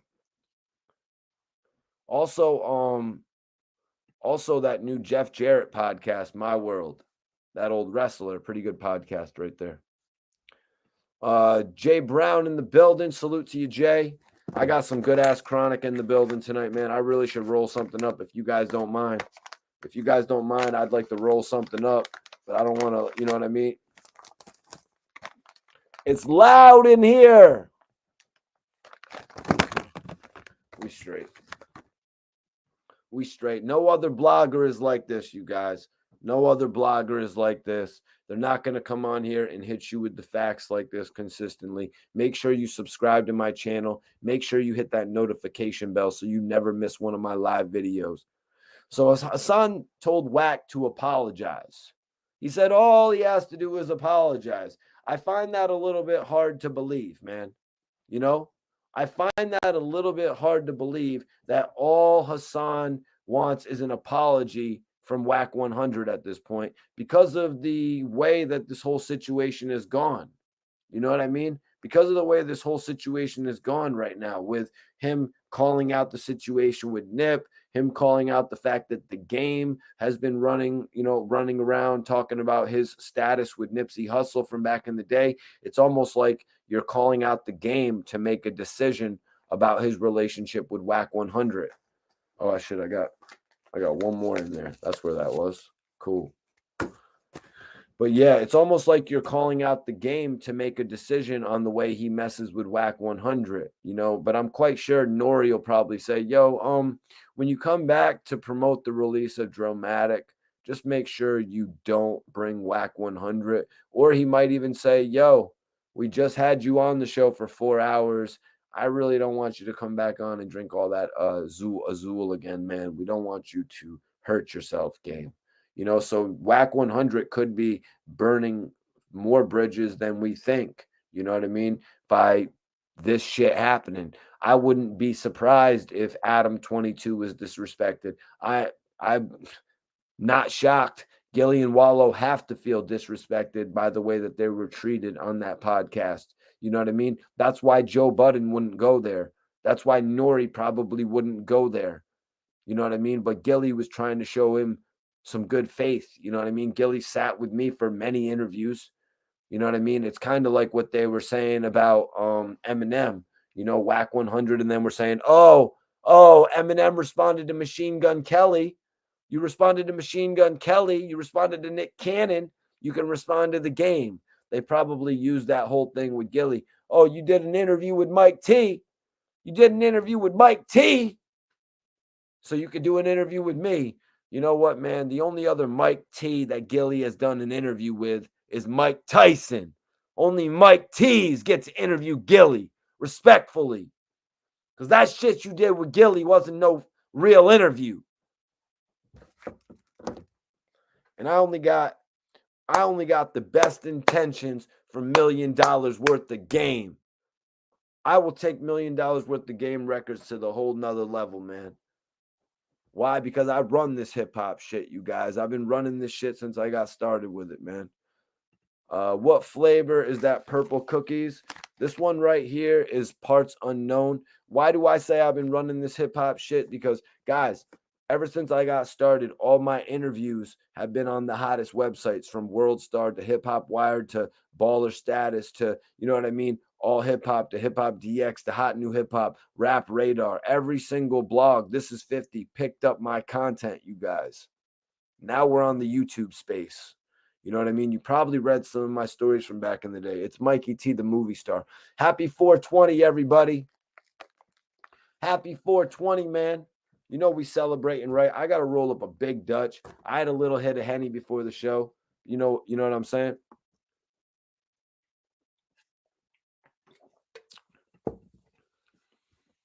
So this point kind of caught me, because a lot of people said to Hassan, yo, we need you to answer about calling this man a king, right?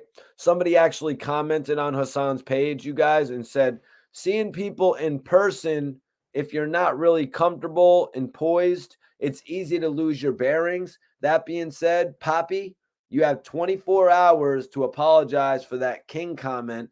Hashtag the streets is watching. So that was interesting, man. That was interesting right there. That was very interesting that one of Hassan Campbell's fans actually commented that he needed to address the king comments made by Hassan Campbell. Hassan Campbell actually did address those comments. I'm not sure if it was something that was actually weighing on Hassan. If Wack's in the building, salute to Wack. Definitely want to get an interview with you, man. Hit back. It's Mikey T The Movie Star on Instagram. But So Hassan Campbell actually, yeah, I'll have Wack on to address all this shit. You know what I mean? I don't try to show any bias on my channel whatsoever. You know, I've had Jim Jones on my channel, and I've had Max B on my channel. You know what I'm saying? I've had French Montana on my channel, and I've had Hal Rel on my channel. You know, we don't show any favoritism on this side, you guys. You know what I mean? This is about real shit. I've had Cassidy on my channel, and I've had AR Rab on my channel. You know what I'm saying? I've had Gillie on my channel, and I've had Cass on my channel. You know what I mean? Like, there's no type of shit like that going on. This is about covering the best hip hop. You know, when I come on here, I try to be as valid. I try to be as valid as y'all need me to be, whether it's statistics, whether it's past events, whether it's current events. You know what I'm saying? We got to stay with it, man.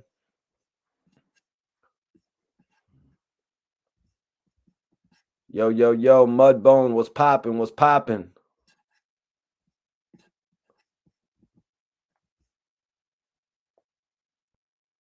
Hell yeah. We ain't on the bias shit, man. We just got to cover the story. You know what I mean? I would love to interview Hassan Campbell as well. You know what I mean? A lot of these guys, I remember at one point I was actually going to interview Doggy Diamonds, but at that point I really wasn't doing Zoom interviews like this. I wasn't doing live videos like this. I was legitimately driving out to people's areas. I would drive out to Brooklyn, or I would drive out to Mass, or I'd drive out to Philly, or I would drive out to DC or Atlanta, all these different cities, and actually do interviews. Yes, sir. That's all we get, Big Chief. Bobby Digital says, "Shit, Wack should be here to see how to flow with a topic and have some good sound quality." I hear you, Bobby Digital. You know what I mean? That's one thing I was saying earlier about having a successful podcast. You actually need to be able to, speak, you know what I mean, when you don't have a co-host. You need to be able to carry it when you don't have somebody to just go off of all the time. You know, that's where a lot of Wack's energy comes from. We've seen him actually say a number of things on different Clubhouse streams where people he wanted to interview or people he was going back and forth with. You know, at the end of the day, that's good. That's great content to have out there. I've got a lot of that shit. You know what I mean? But then you got to have your core content. And if you can't just electrify the people, nope, not trying to talk like I'm The Rock or something like that, but if you can't hold the people's interest for, a few hours, if you can't keep the people entertained, you know what I mean? If you can't keep them intrigued on tuning in again and again, then you got to work on it, man. You got to work on it. And it just so happens that Wack has a bunch of people around him that want to see him win. You know what I mean? It's evident for who showed up for him. Gillie, you know what I mean? It's evident. Wallo, academics helping him out, bringing him on for the record over and over again. Major respect from Philly. Independent biker, stay safe. God bless, bro. Major salute, Southwest Philly. It's always love, man. Appreciate you for tapping in. Hell yeah. Mikey T got the bikers tuned in. Make sure you're riding around in the Harleys. Make sure you're riding around on the crotch rockets, whatever you're riding around on. Make sure you're playing the Mikey T the Movie Star podcast, man. Have it in your ear pods or however you're listening to it, man. I definitely appreciate it. Whatever bikes you're riding out there, man. That's love. So let's get into this right here. You know what I mean? Because he actually broke this down.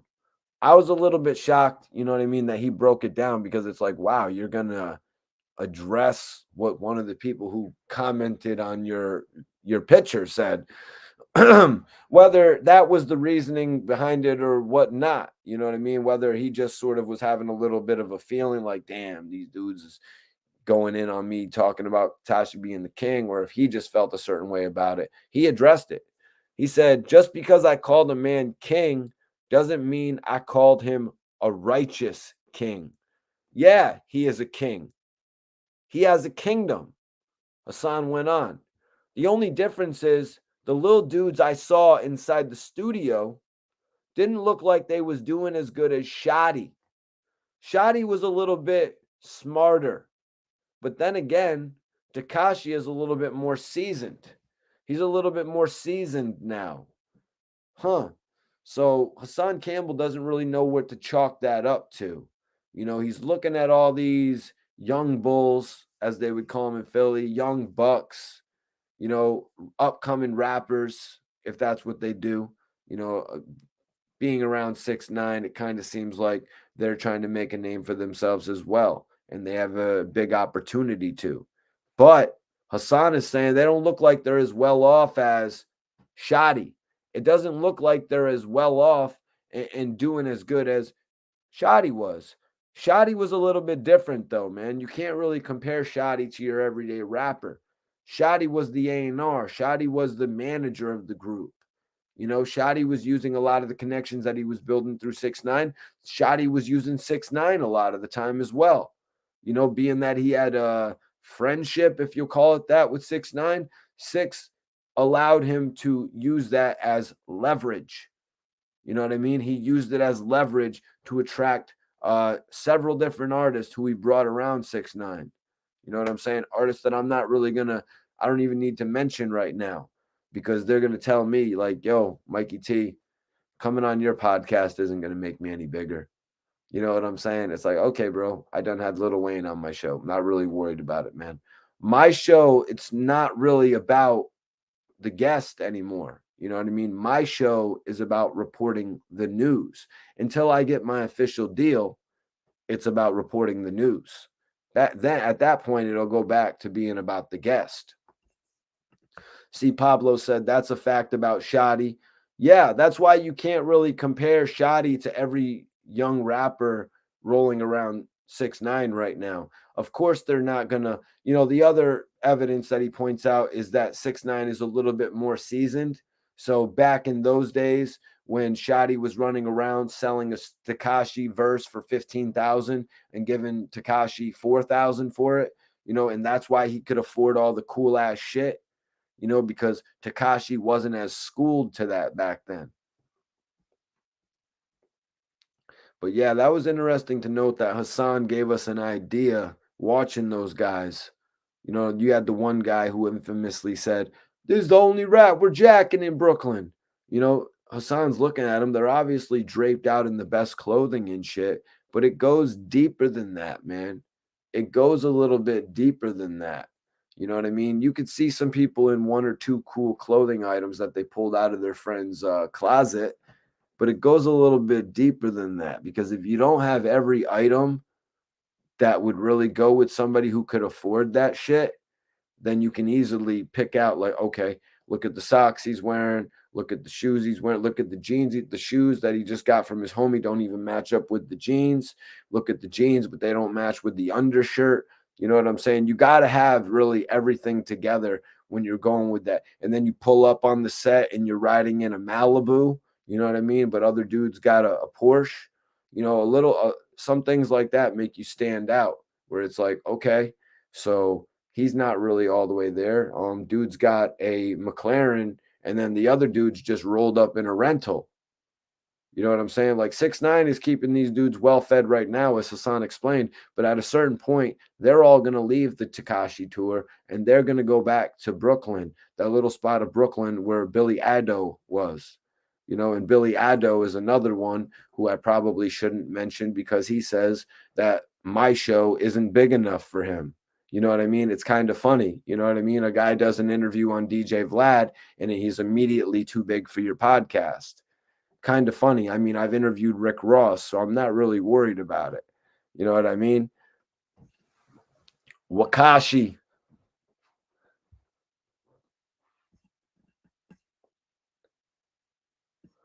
Bro. Oh, Mark's got jokes. Mark's got jokes because he's probably never owned a pair of Gucci socks, because he's he's a little bit more too concerned with buying the Gucci shirt. But then when he buys the one Gucci shirt, or he's got the Gucci hat, right? See, he's got the little starter kit. He got the little Gucci band, the little headband, or he's got the hat, but then he doesn't got the other shit to match with it. You know what I mean? I see you got the starter kit. There's a lot of people out there with their Gucci, their Louis, their starter kits. But when you get all of it together, that's when, you know what I mean? That's when you really have got your deal and shit like that. Other times, you're really just reaching into the homie's closet, borrowing one of his Louis belts. You know what I'm saying? Borrowing an extra pair of shoes. And that shit really can be seen when you're around people who are really of that. When you are looking like that and you're around people, they can see it. It's easy to pick apart. Oh, dude's in a $3,000 jacket, but the shirt under it only worth $25. Like, are you kidding me right now? Like, come on, you're faking it. You're faking it, and that shit's just not cool. Yeah. Exactly, man. Ain't nothing wrong with Dickies either, man. There ain't nothing wrong with Dickies and shit like that either, man. Some people don't gotta fake it. You know what I mean? You just gotta go with where you are at that point in life. You know what I mean? It just starts looking a little crazy. Even it's funny, even little Dirk kind of explained it back in the day when he would be wearing like say he'd be wearing some Louis Vuitton and then he would have some freaking True Religions on. He said he felt kind of crazy doing that. You know what I mean? He said he felt a little bit crazy doing that because it's something he would never do. But you know what? Some of us, you know, when we're coming up and shit like that, you just feel so damn cool. You feel so damn cool when you can get them different things on you, man. Finally, Mark is on point with us, you guys. He says, I feel you though. Shit is obvious when people be fronting. Yeah, you know, we see obvious examples out there when dudes before and after the money. You know what I mean? People be cleaning themselves up when they get bread and shit like that. I mean, shit, I try to keep it casual though, you know what I mean? I try to keep it casual to what I can actually afford to match and shit like that. Because I never really thought about it like Dirk was saying, you know what I mean? Because I was one of those dudes, like if you can get a couple different nice things. But then when Dirk said that, and this was like really recently, you guys, it was really recently if that Dirk actually said that shit about mismaxing mix matching designer, or however the hell you really say it. It's a tongue twister.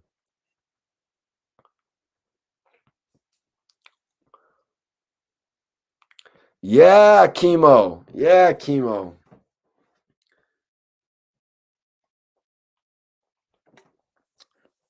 Now I remember I remember actually I'm not even gonna say that. I don't even want to put my old homie on blast. I don't even want to put my old homie on blast for real, you guys. But he stole my Gucci hat. I remember I went out and my dude stole my Gucci hat, started wearing it the whole trip. Shit was hilarious, but I don't even want to expose that story, man. Let me see, because I wanted to get into this. Let me see if I read out everything. So Hassan had said, how does Tekashi feel comfortable after traveling around with Wack 100, disrespecting Nipsey like that? It's like you're going to travel around with this guy. He's your manager, right? This guy's your manager, right? But you're going to just listen to him blatantly disrespect artist after artist. You know what I mean? It's kind of like what Hassan was saying, you know, when he was on the three-way call with Big U. It's kind of like what he was saying right there. It's like he ain't no dummy. You know what I mean? He knows what it's going to lead to. If Wack 100 is, you know, clearly dissing all these people, you know what I mean? And he's been allegedly riding for Nipsey Hussle for years. You know what I mean? Now he's dissing them. What's going to happen in the future for 6ix9ine? Yeah, say that shit. I can't even remember what it was, man. I got this Bernie Hanna on the mind right now. I was like, yo, I got to twist this up. I don't mean to disrespect y'all on the live, man. You know, I got to twist this shit up. But I usually write this. What's everyone smoking? Everyone's smoking. If you're smoking tonight, let me know. This Hawaiian rain was dope, though, but it's a sativa. So I'm saving it for the morning time so I can just, you know, keep rocking and shit. Twist up, no disrespect. Hell yeah, man. Yeah, I'm a big smoker, man. I'm a big smoker. Let's see how this Bernie Hanna is looking. That's the strain that I really want to smoke next. You know, I'm going to show it to y'all. Nah, bro. Nah, no face. No face. That actually isn't really a big thing. You know what I mean? Sometimes you can rock the Hanes. Sometimes you can rock the Hanes to let people know that you came from the bottom. You know what I mean? You can rock the Hanes with whatever else you're wearing, whether it's some Lacoste. Although you be looking crazy as hell, I won't lie. That might be a question for Iceberg, but you know what I mean? You could really rock the. I don't rock no Hanes though. I ain't even gonna lie. I ain't even gonna lie to you guys. I haven't rocked Hanes since probably like grammar school, to be real with you. Damn. What do we got here? What do we got here, you guys? We got some fire. We got some fire right now, you guys. Big Chief says, what do you think the future is for 6ix9ine, bro? Well, let's talk about some sales, or let's talk about some numbers here, because Hassan Campbell brought it up. Hassan Campbell says, what y'all didn't get? I told y'all the machine is watching me. Hassan Campbell said the machine is watching him. What y'all didn't get is that Hassan Campbell just made Tekashi outsell Cardi B. Fabio Foreign.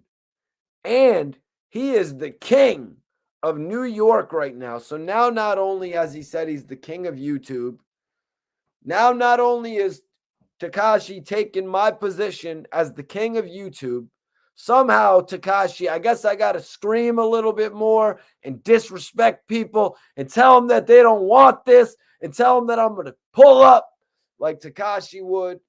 But now Tekashi has taken my position, not as the king of New York. I'm the king of Connecticut. But Tekashi has taken my position as the king of YouTube, apparently. Apparently, you know, Hassan Campbell let it be known. Well, let's be real. Gillie Da Kid and Wallo had 70,000 live viewers on their Little Durk interview. So why wouldn't they be the king? Why does 6ix9ine just get to be the king of YouTube? I've got a bone to pick with you about that one, Hassan. I challenge Hassan Campbell to an official debate. I'm challenging Hassan Campbell to an official debate. That's right, Hassan. If you think 6ix9ine is the king of YouTube, I want you to get all your facts together. I want you to get all the facts because I'm coming with mine. I'm coming with my facts, my friend. They call me Mikey Facts. When they're not calling me Mikey T, they call me Mikey Facts. Because I come with the straight up knowledge in this game. And if you want to say Tekashi is the king of YouTube, I'm going to have to disagree. I'm going to have to disagree with that and challenge you to an official debate. So if any of my viewers actually get this message to Hassan and we end up debating, it'll be a classic. It'll be an absolute classic. But let's get into the numbers since Hassan wanted to bring up the numbers, you guys. Something I like talking about. Last night, I went over the numbers quite exclusively, pretty much bringing up all of 6ix9ine's numbers from the past.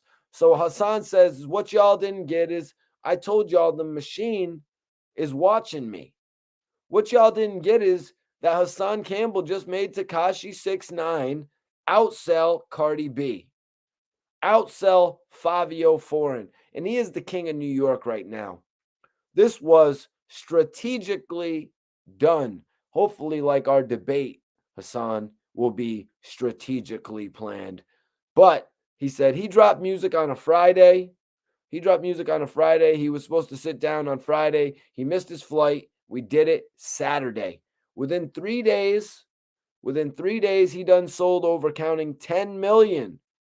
Now, when he said sold over 10 million, I'm thinking he means actual YouTube views, because I know for a fact that 6ix9ine did not sell no 10 million copies of Gyna.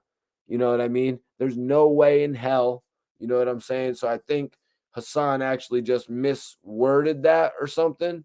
I think he was talking about the overall views in a day, saying that and then he said the first day on YouTube, he had 5.6 million in streams on YouTube in hours. In hours. Well, you know, I want to address that. 10 million views in a day. Yeah, it's a great number. You know what I mean?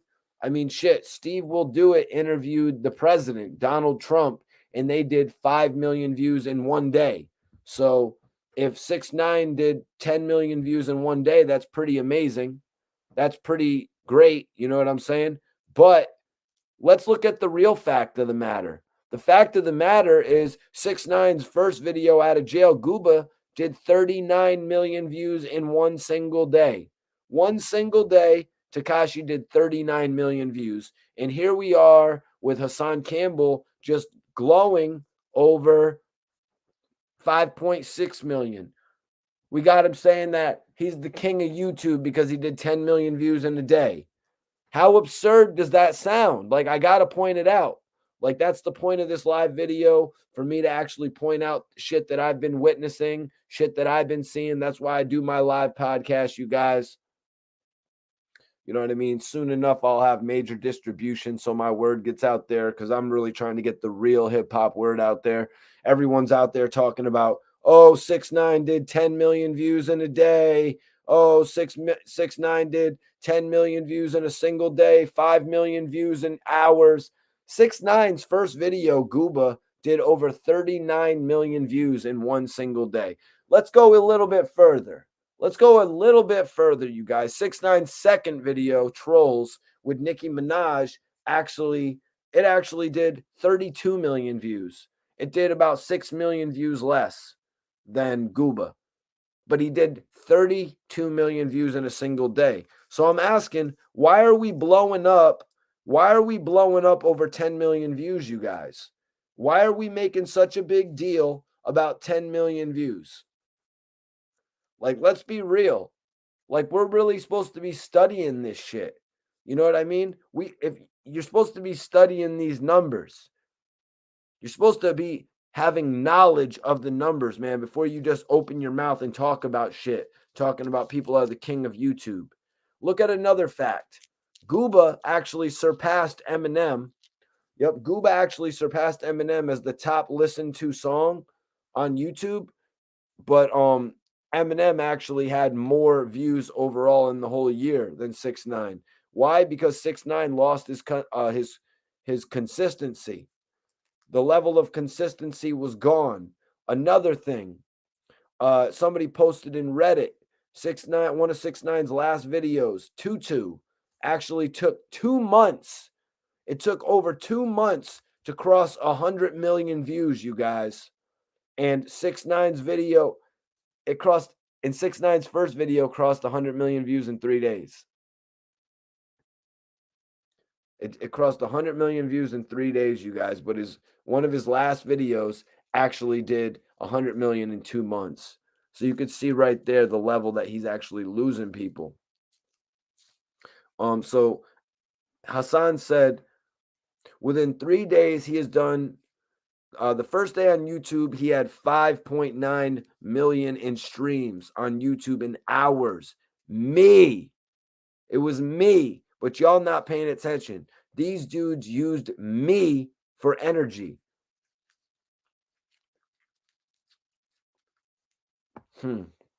That's interesting.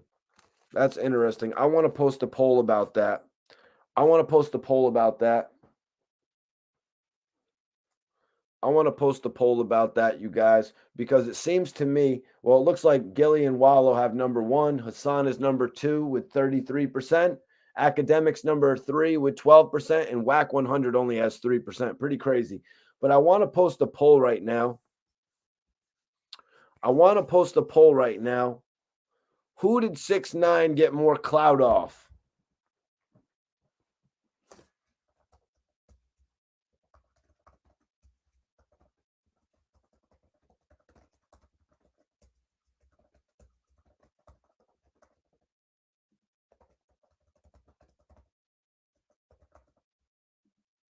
I want to know what y'all think. I'm posting up one more poll for tonight. Who did 6ix9ine get more clout off? I want to know, was it Hassan Campbell or is it Meek Mill, you guys? Because Hassan Campbell's saying that this whole video kinda came with the release of them actually sitting and talking. And that was kind of the same way that 6ix9ine released Zaza when he ran up on Meek Mill. It was like he was using somebody well known in the industry to get a little bit of clout.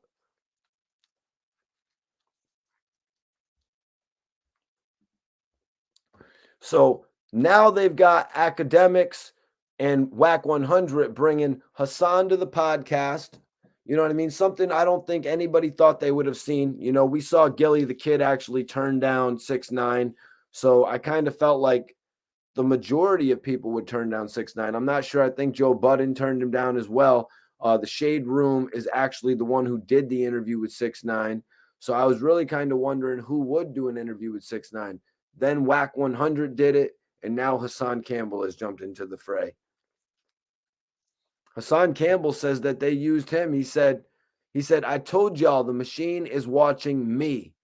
What y'all didn't get is that Hassan Campbell just made Tekashi outsell Cardi B, Fabio Foreign. That was strategically done. Just like it was strategically done when 6ix9ine tried to run up on Meek Mill. When he tried to run up on Meek Mill and make him look crazy, all for the promotion behind what? His other music video. That's what he's doing. Every time he has a music video out, he wants to do some crazy controversial shit. Which is why I thought Wack 100 should have had it on his podcast, but you know what I mean? Maybe he has something else planned. I don't really know. Maybe he's going to have the person exposing Young Buck on there, which is what he said he wanted to do. I'm rolling up some Bernie Hanna right now. Major salute to Berna. Major salute to Berna. Also, major salute to Bel Air Blue. We need that Bel Air endorsement, baby. Bel Air blogger. You know what I'm saying? We need that Bel Air endorsement. We need the cookies endorsement. You heard? You heard?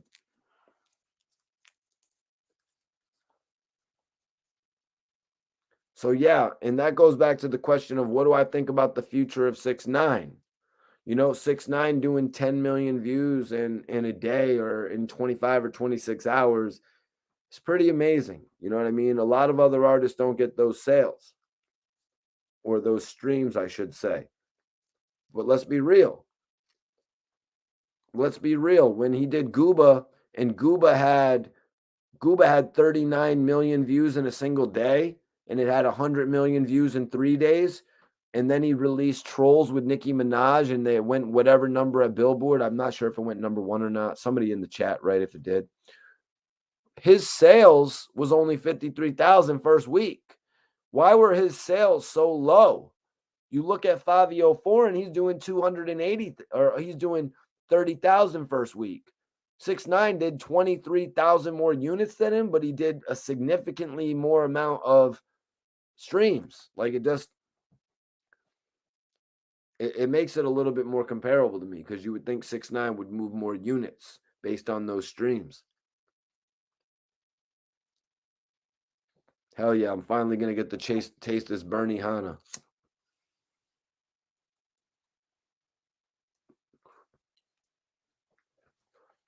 Yes, that Bernie Hanna is delicious.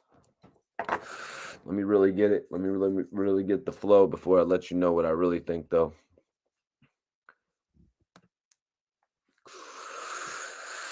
Happy 420. Happy 420, y'all. Gary Payton is in the air in Detroit. It's not 420 anymore. It's the 421, the official day after, as Method Man said.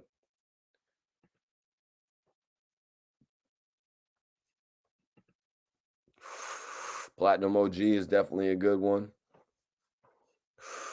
What do I think about Nip? You know,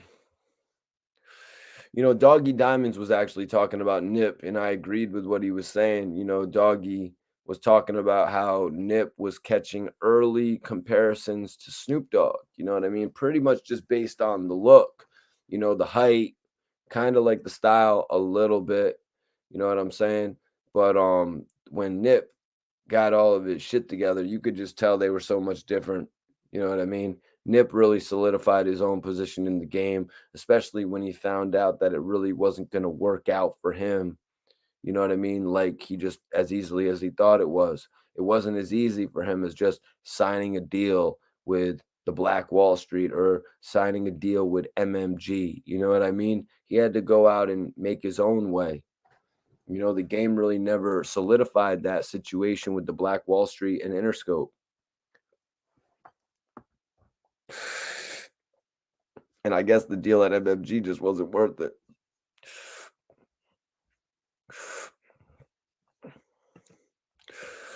Major salute. Tanya says, my opinion, 6ix9ine isn't the king of nothing.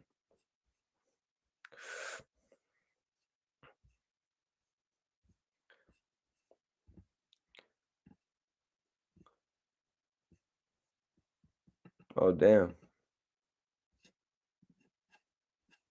I appreciate you, James. Major salute to Buffalo. Major salute to my guy, Benny the Butcher.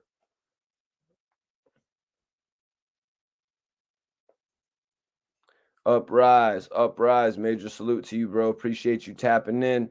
Everybody hit that like button right now all together. Hit that like button. Young boy, the king of YouTube. Trench baby, you know I appreciate you tuning in, bro.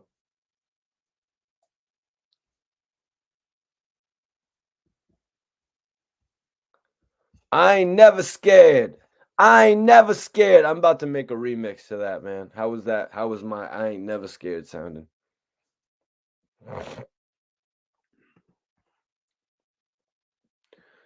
Fifi. What was the Fifi record again, bro? Was the Fifi the one with Nicki Minaj originally produced by Metro Murder Beats? Go. Mikey T the Go. I appreciate you, man.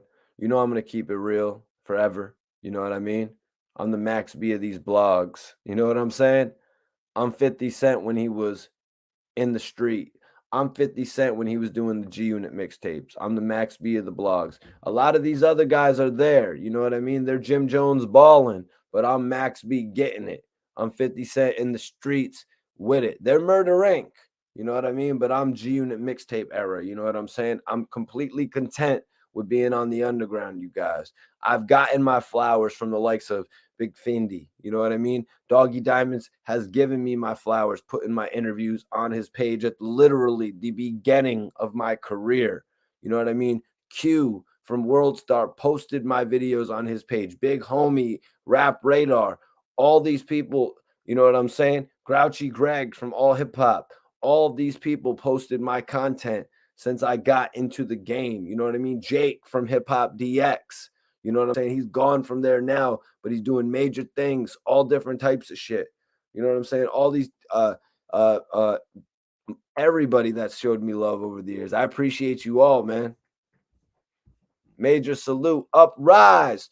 $4.99 super chat. When you send a super chat, you know I get right back. Major salute, man. Everybody that sends a super chat, you know it's all love. Y'all keep me going on this shit. Y'all got me feeling like Max B when he's getting paid for shows. You know what I mean? Y'all got me going out getting this grand crew, baby. Doing this shit like I'm so damn wavy. I'm the waviest blogger. You know what I mean? We got the king of the interviews. We got the best to ever do it. We got the dude who gave the commentary to the streets. You know what I'm saying? We got $1 million worth of game, but you got the waviest blogger right here as well. And I hope I don't catch a lot of hell like Kanye West did when he tried to name his album Waves. You know what I mean? Iceberg says Fabio Foreign makes better music than 6ix9ine. 6ix9ine ain't wavy. He yell and jump too much like he is on Adderall. It's hilarious, man. So let me say, so it went from the Max B wavy style to people actually liking the yelling.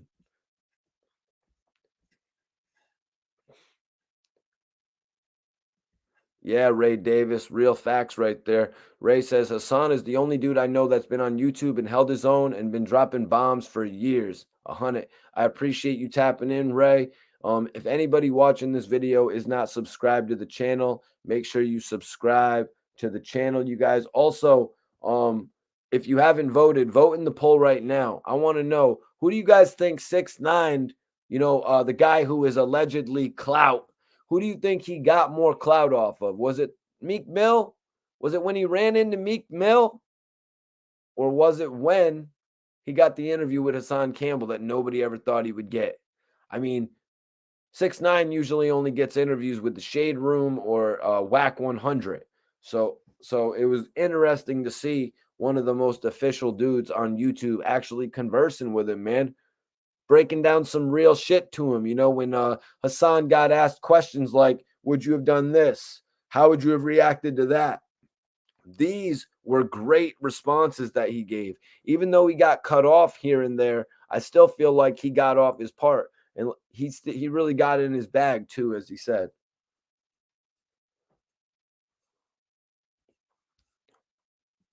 Major salute, Uprise. Major salute.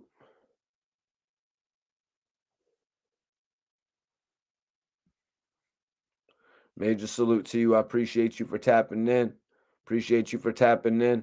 Like I said, if you're not subscribed to the channel, make sure you subscribe. Make sure you don't miss any of my live videos, you guys. You never know who's going to pop in on my live videos.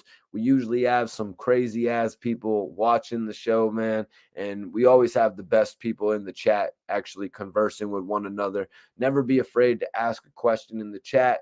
If you want your question immediately answered, it's always going to get answered with a super chat.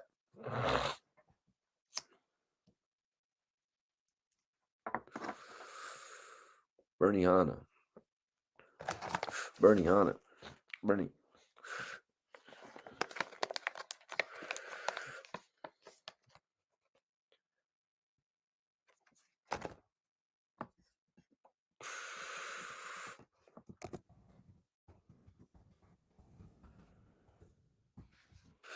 Yo, what y'all smoking? I know y'all must have got some mad loud pack on. I know y'all must have got some mad loud pack today.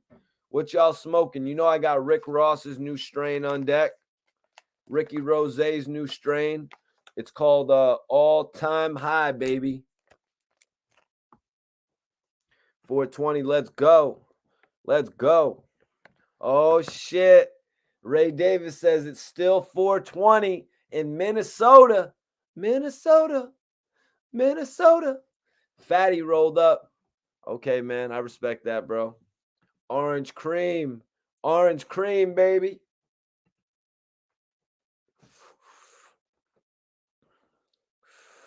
Orange cream. All right. Do your thing. Do your thing, Peasy. What you smoking it out of, bro? You know what I got, you guys? This is what I smoke.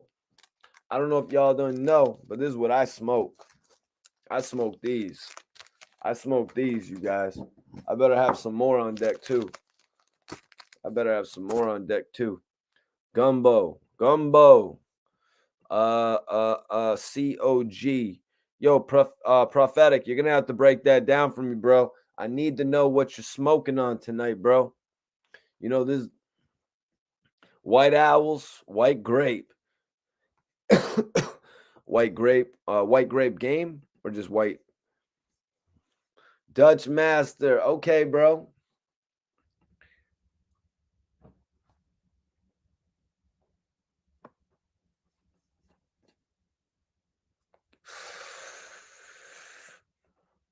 Hope y'all are smoking good tonight, man. I hope you guys enjoyed the stream.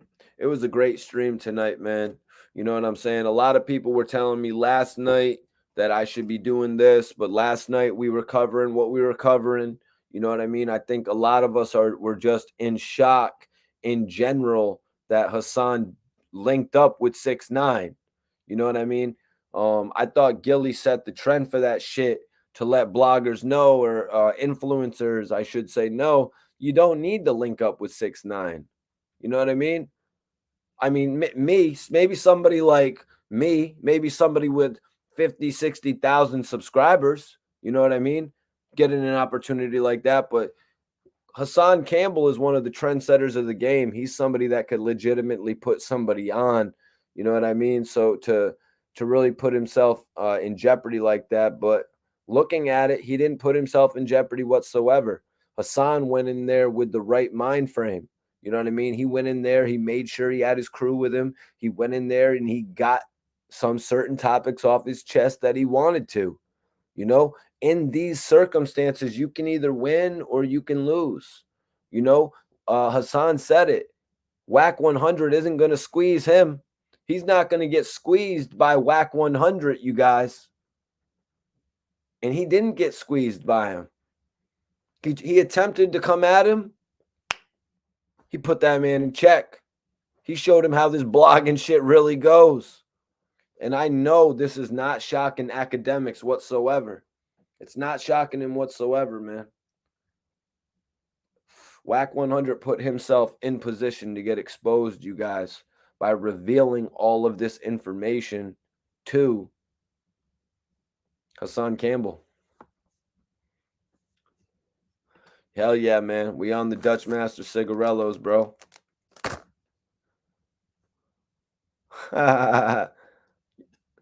You're an asshole, man. Nap L peanut butter breath. I was about to buy some of that, man. I was about to buy some of that peanut butter breath, to be honest with you, man, but it just wasn't grown by the people that I really wanted to mess with. I'm still waiting to Benny. Yo, Benny the Butcher, man. Let me get some peanut butter breath, Benny. I know you do the butcher breath, man. Come on, man. Holla at your boy, Benny. Let's get this shit working, man. You know I'm the hardest working blogger. Done traveled thousands of miles, tens of thousands of miles doing this shit that I do. Entertaining the streets. Are you not entertained? Are you not entertained?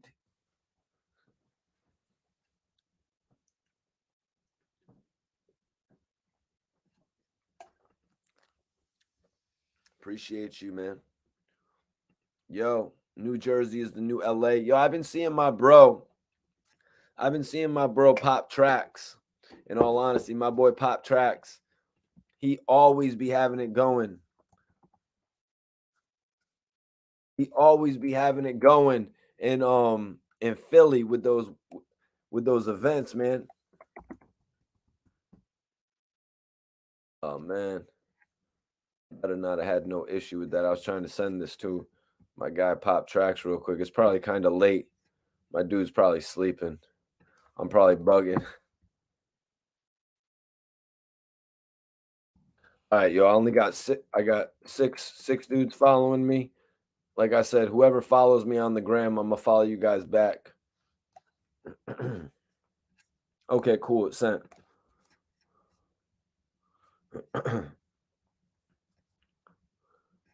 Rena says, "Damn, I know Big U is mad." Yeah, because Wack 100 is running around telling business that isn't known. You know what I mean? Telling shit that's not known or maybe even not even true. You know what I mean? To people he just met. You know what I mean? You're going to tell this to somebody that you just met?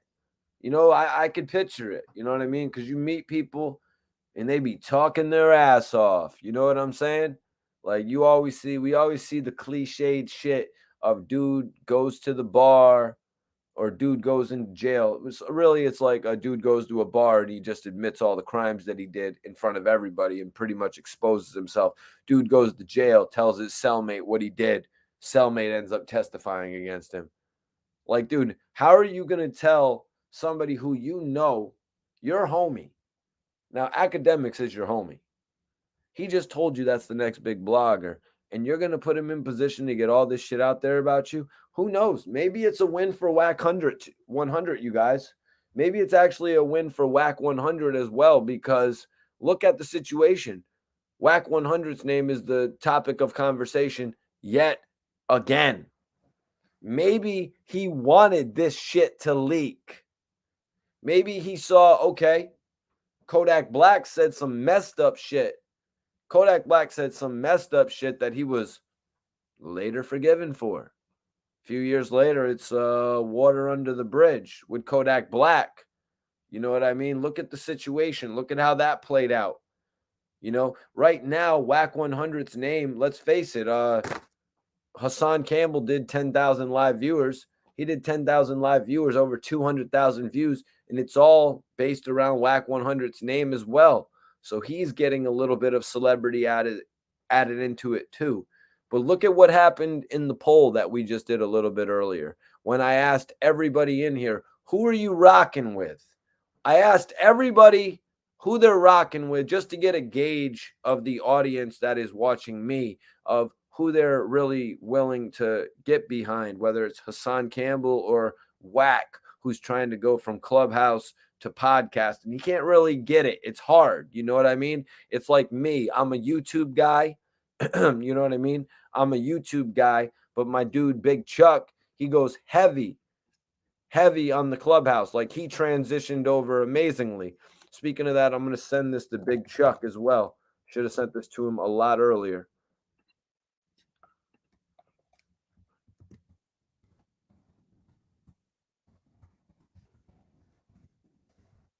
But yeah, so when you look at the situation like that, it's kind of hard to transition over, you know, and I appreciate all the love that guys have been showing me on Clubhouse as well. You know what I'm saying? But YouTube is my platform pretty much. Um,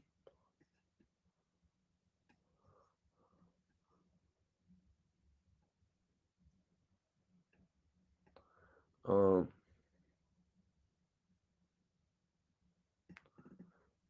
Iceberg, who you talking about, bro? Major salute, Jay Brown. I appreciate you for tapping in tonight. That's love. That's love. Tanya says, I'm rocking with the truth.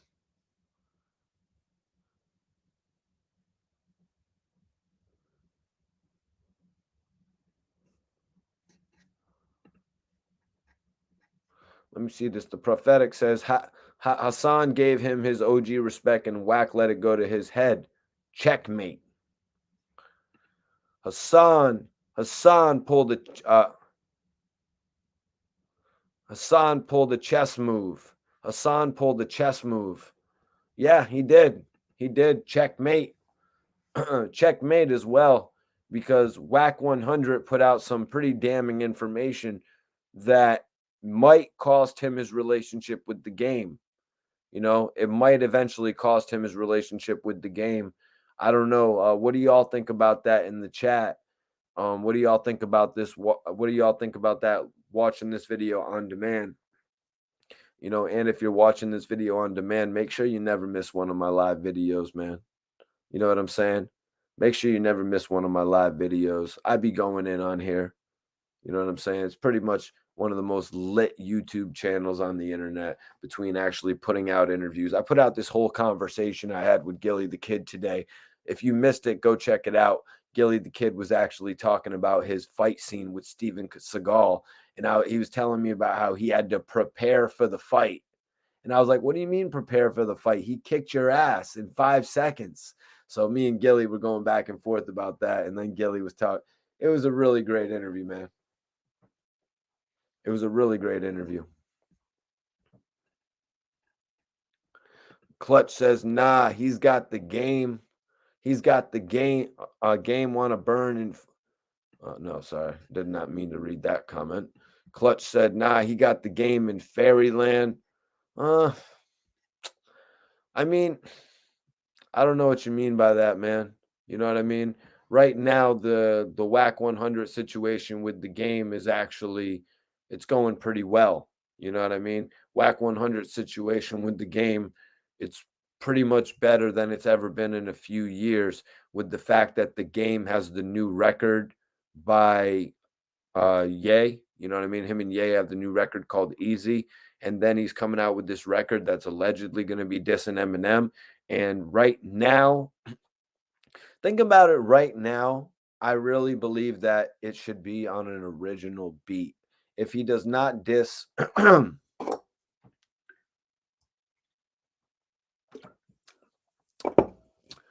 guys, if he disses Eminem on an original beat, and he's able to put that on his album, I think that will make the most sense. Save the follow-up for all of the Eminem 300 bars like diss track sounds.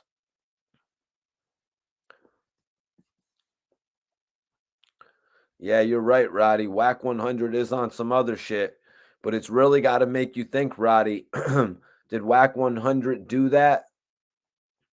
Did Whack 100 do that shit knowing that it would get released by Hassan Campbell, you know what I mean? And put him in a bracket to do another joint with 1 million views. You know what I mean? Put him in a bracket to actually have more content spinning on the internet. You know what I mean? Because let's be honest, look what happened. Look what happened with the Real 100 show. It did a bunch of views. It's at 500,000 plus views right now, but where's the second episode? I think that released now, what was it, 4 weeks ago? I think it was. Yeah, it was in March 20th.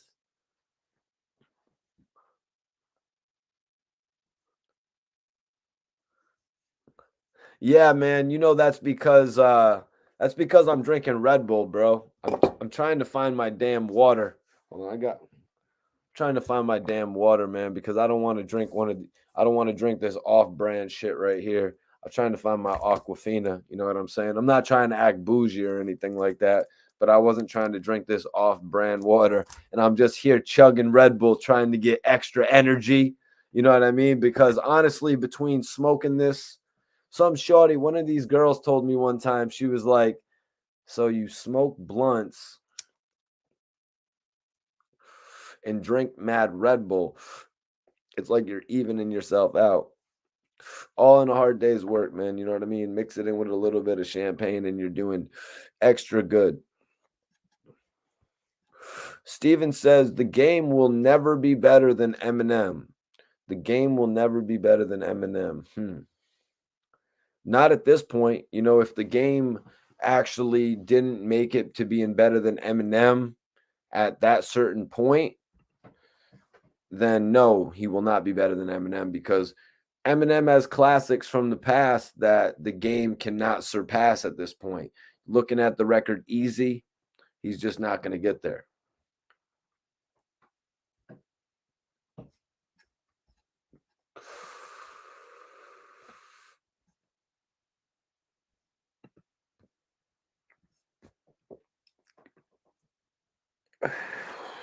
Thank you, bro. Damn, Marwan. Marwan co-signs it right here. Hold on. We got to change the poll. We got to change the poll. So see what the Red Bull be doing to me? Then I mix it with this Bernie Hanna. You just get some crazy results. Guys, we got to change the poll.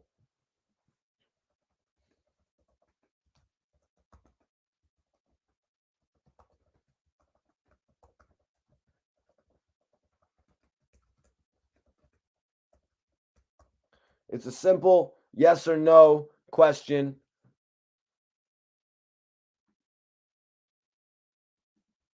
It's a simple yes or no question, you guys. For the poll, I want everybody to vote right now.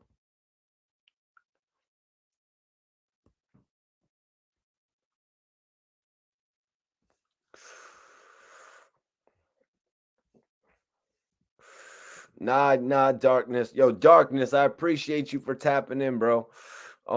Monster Life. I'm not really a monster guy, except for this one time I was smoking a monster vape. That was actually not bad at all. Steven, what's popping with you, King?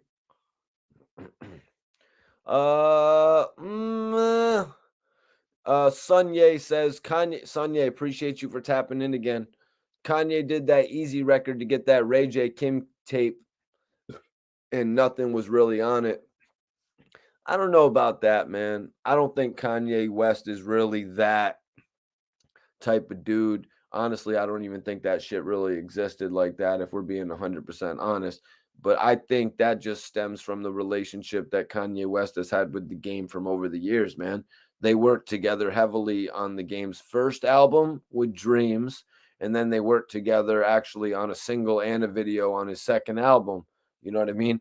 And that's the majority of the work that I know they've done. If they did a couple scattered releases, the game has always worked with a who's who of the best producers, but that's really what I remember their relationship from. So them coming together, in recent years, I'm looking at the game and Kanye, and it's like, all right, Kanye seems to have a lot of respect for the game. Like you'll see the game in a lot of Kanye's Yeezy clothing, like before it drops, he kind of uses the game as a model. You know what I mean? He kind of uses them as a Yeezy model to get his shit across to the people, man. Yeah, exactly. Wouldn't get far in dreams from the game's first two albums. You know what I mean? Nah, no problem, man. That's what we do on this channel, man. I usually like to I always interact with everybody in the chat, man. It's unlike a lot of the other channels. You know what I'm saying? That's what I do to separate myself. We all got to be different. Every single YouTuber just can't be the same, doing the same shit. You know what I mean? Sometimes you got to break that fourth wall, man. But it's always good to get great discussion or just to see some good feedback, man. But I be seeing you popping up in a lot of different lives that I be watching as well. And everybody who's just tuning in for the first time, I'd appreciate it if you guys subscribe, man. I feel like I'm bringing a lot to the game, whether it's, just hitting you with you guys and chatting with you guys about these news updates, or it's my exclusive interviews. Ooh, Bracken. Bracken's talking about the poll. If you haven't voted in the poll, vote right now. Was Wack 100, the 100 Show podcast, a flop? Was Wack 100's 100 Show, the 100 Show, was it a flop, you guys? I'm asking the question. Was it a flop? Yes or no? It's a simple answer. If you guys haven't seen it, write that in the chat, man. Chase Moolah, appreciate you tuning in. Better late than never. I'm not sure, were you in here earlier, brother? What's happening in the loop? What's happening 420? Happy 420. Speaking to the creator of the Piff Word, Spank 456 and the Jitterbug. Keep up the good work, my brother. Major salute to you for tapping in tonight, man. I agree.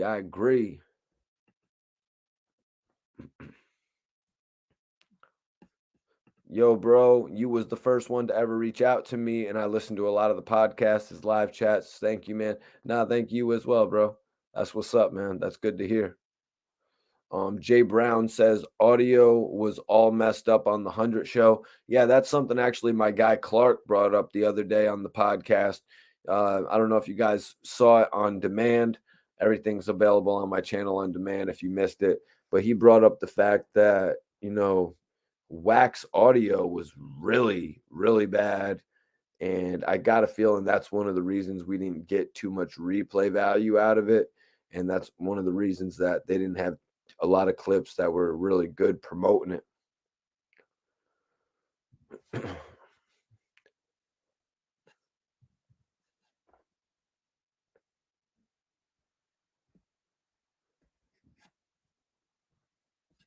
Hell yeah, Sunye. Definitely appreciate you for tuning in, man.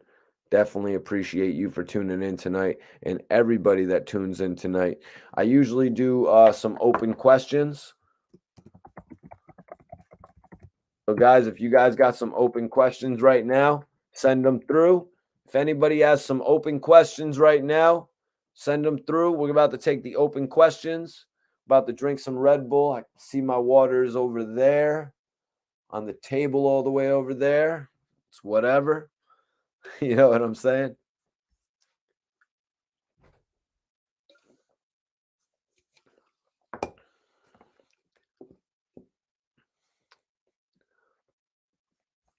Chase Moolah says, I was, bro, and it was a flop. Just for the simple fact that he got all the podcasts together, and they did give Wack the podcast game like they were going so long. Instead, Wack just like being messy.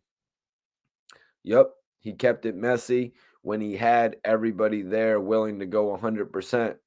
When he had everybody there willing to go 100% with him, he had these guys, Adam 22 with 4 million subscribers. He had Gillie and Wallo, who command an audience of 70,000 live viewers. You know what I mean? They have academics, basically the creator of it all, the one giving them the game. You know what I mean? Yo, Iceberg. You know, the news about Pooh Shiesty came out today. A lot of people probably heard the news about Pooh Shiesty, you know, from his case. He actually was sentenced from the case where he got into that altercation at the hotel in Miami. He had two altercations that occurred right in the same amount of time, and Pooh Shiesty was actually sentenced for this charge of, you know, he had four charges, but he ultimately pled out to one charge, and that was you know, attempting to possess a weapon in a crime. Let me get the official breakdown of this for you guys, man. You know, Pooh Shiesty had to cop out to 5 years, just a little bit over 5 years, you guys. He had to cop out to 5 years, 63 months in prison is what Pooh Shiesty ultimately had to serve. Academics actually posted it. A number of blogs are all over it right now. But, you know, with everything going on with Hassan Campbell and Wack, and then the whole Gillie situation on the 100 Show podcast, I had to cover that.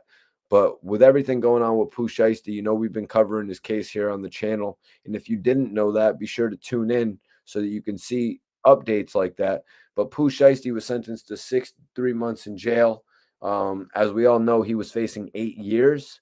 Prior to that, he was actually facing 20 years apiece on 4 different charges.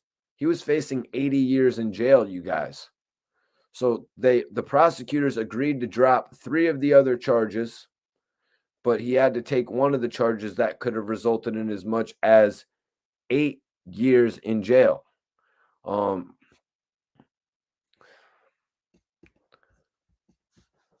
Yeah, shit was crazy, man. Y'all probably heard about the incident.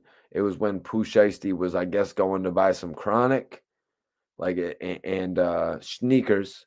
He was going to buy some chronic and some sneakers, and he just got caught up in this whole situation that turned into a major melee. You know what I mean? Turned into a whole melee, you guys. And then after that, right after that, you guys, Pooh Shiesty got caught up in this whole situation. Pooh Shiesty got caught up in this whole situation at King of Diamonds. Let's see. So yeah, he caught 63 months in jail, which is 5 years and about a quarter.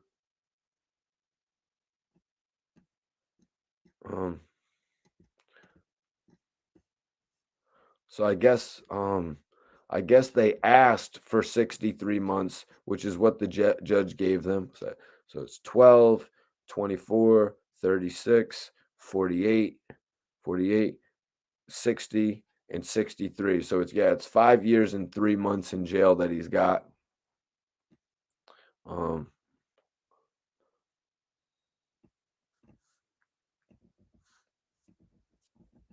So he pled out. This is the official charge he pled out to, you guys. My bad. I was just trying to find the official charge before I moved forward. He pled guilty to 1 count of possession of a firearm in furtherance of a crime, which is pretty much what I was saying. Yeah, he pled count to one count of possession of a firearm in furtherance of a crime, to which they told him, we're going to give you a maximum of 8 years in jail. They said, we're going to hit you with 8 years in jail. You're in the middle of your major career. You're in the middle of the biggest spotlight that you've ever seen in your life. But we're going to offer you 8 years in jail. Now, I really believe that this case is something that Pooh Shiesty could have beat had he not caught what happened to him in the what's that area called by King of Diamonds? What's that? The Opelika area or something like that. You know what I mean? Miami Gardens. You know what I'm saying? Because there's a big difference between down there, South Beach, Miami Gardens, you know, but it's all in the same vicinity. You know what I mean? I know because I've been arrested in a few different parts of Florida. You know what I mean? When you get arrested in Dade, it's a lot different than when you get arrested in Broward. You know what I mean? It's all different districts and different judges, and they act different ways. So the fact that Pooh Shiesty caught another case, the fact that Pooh Shiesty caught another case in when he was still going through that first situation, that's why this shit got taken so seriously. And that's why I think he had to plead out. If he never caught that situation in King of Diamonds, I think he would have ultimately beat all four of those charges. Would have never had to serve a day in jail, would have bonded out, would have fought it all while he was out here doing all of his shows, making millions of dollars all over the country because he would have been barred from going outside of the country. They would have said, "You are a flight risk. You are going to have to get all of your shows cleared. If you want to go to Connecticut, if you want to go to Atlanta, if you want to go to Knoxville, you're going to get that shit cleared."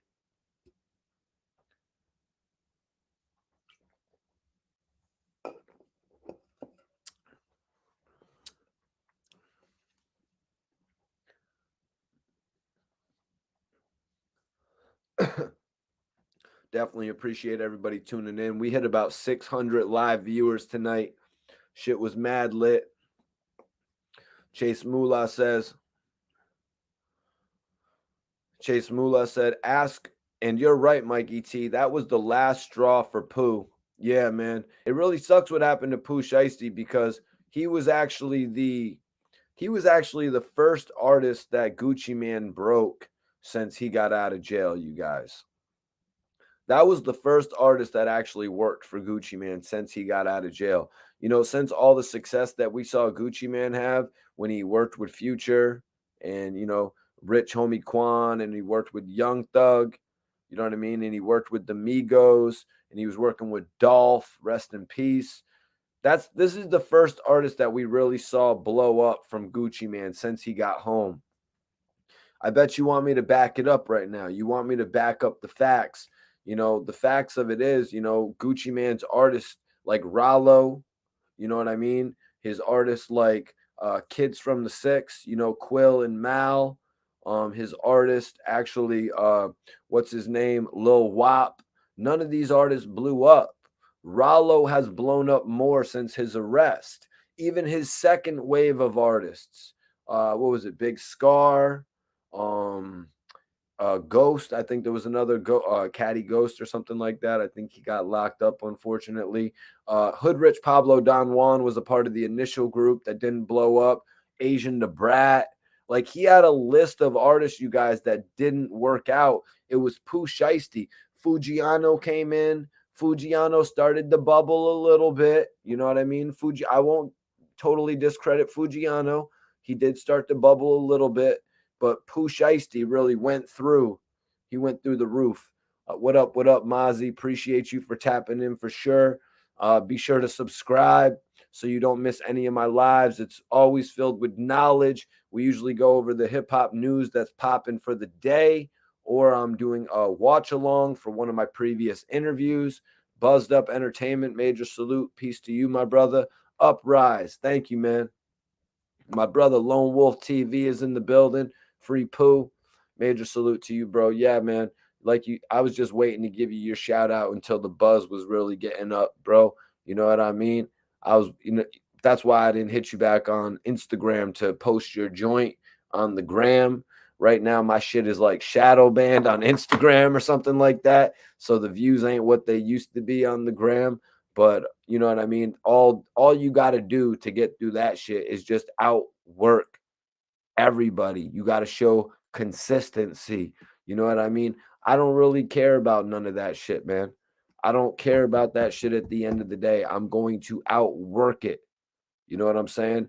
I will be here at the end of the day. When y'all decide to open the door and shit like that, when y'all get over that hill, I'm going to be at the other side of the hill. That's just kind of how I feel about this shit. What up, Chase? Hey, Mikey T. If Pooh was still on the street, do you think he would have picked sides against YB and Dirk, or do you think he would have kept it just 10-17? Huh. Huh. That's an interesting concept. That's an interesting concept you're asking there, man. Pooh Shiesty would have more than likely been touring all over with Little Dirk. So I think that means that NBA YoungBoy would have chose sides against him. You know, as we've noticed, NBA YoungBoy has pretty much dissed everybody that has associated themselves with Little Dirk. You know, Gucci Man even caught hell from NBA YoungBoy, which I don't think, you know what I mean? Which I don't think that, you know what I mean? I don't think anybody expected. You know, Gucci Man is an OG in this shit. Yo, what up? What up, Zeke? Appreciate you for tapping in, man. Major salute. I be seeing you doing your thing, bro. Mids pack on deck. Quincy's got that mids pack. Mids pack on deck, baby. Bro, please. We ain't smoking no mids over here, though, man. Come on. Come on. Come on. Yo, Israel Grace, appreciate you for tapping in. Major salute. Major salute.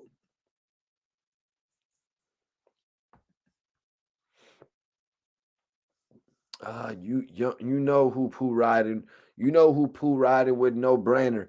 Yeah, it's a no brainer, Trench, because of the fact that they have a hit record together. They really have two records together that were really good. So they were undoubtedly going to be touring with one another. You know what I mean? There was undoubtedly going to be money on the table for both of those artists. And look at NBA YoungBoy's situation. He's in a bit of a jam. You know what I mean? YoungBoy's in a bit of a jam, you guys. YoungBoy's kind of screwed when it comes to moving around. He's kind of stuck in Utah unless he gets the aforementioned allowance to move around by his PO. Unless he calls up the PO and asks if he can move around. You know, I don't even know if it's that sweet. You know what I mean? I don't even know if it's that sweet. The last thing I heard NBA YoungBoy say, if he even really still calls himself that anymore. I know he caught hell with the NBA so many years ago for that shit. But YoungBoy, I should really just start calling him YoungBoy like everybody else. But I actually came in contact with NBA YoungBoy back in the day. You know what I mean? When he first came out and he was facing that major, he was facing a body at first. You know what I mean? If you remember at the beginning of his career. NBA YoungBoy is in Utah. He's all over Utah. Hexius. What the frick is Hexius mean, bro? Don't make me look that up. Yeah, he's still NBA. Yeah, I noticed a while back they were really trying to move it over, but I got a feeling wow, I almost lit the wrong side. That's when you know you're smoking some good shit. But I have a feeling when people realized NBA YoungBoy was going to be a force that's going to stay, like at first you weren't sure, you know what I mean? Even though he had beat those charges, you weren't really sure if he was going to stay in the game for the long haul, you know what I mean? But he is undoubtedly here forever. He's an amazing artist. He's topped all types of records. NBA YoungBoy is undeniable. That's why I think the NBA is going to be cool with it. Okay, Hex is crypto. All right. I'm not really into that. You know what I mean? I haven't really got into the NFTs at this point and shit like that or the crypto whatsoever. You know what I mean? I really should have got back on it when 50 Cent told everybody they could buy Animal Ambition with Bitcoin, but it is what it is. It is what it is, man. You know, I appreciate everybody for tapping in. I don't know if you guys are on Instagram. I don't know if you guys are on Instagram, but I got it pinned up right now. And I want y'all to follow me on the gram and subscribe to this channel if you have not subscribed to the channel yet. What do we got going on in the chat? Y'all can vote in the poll right now.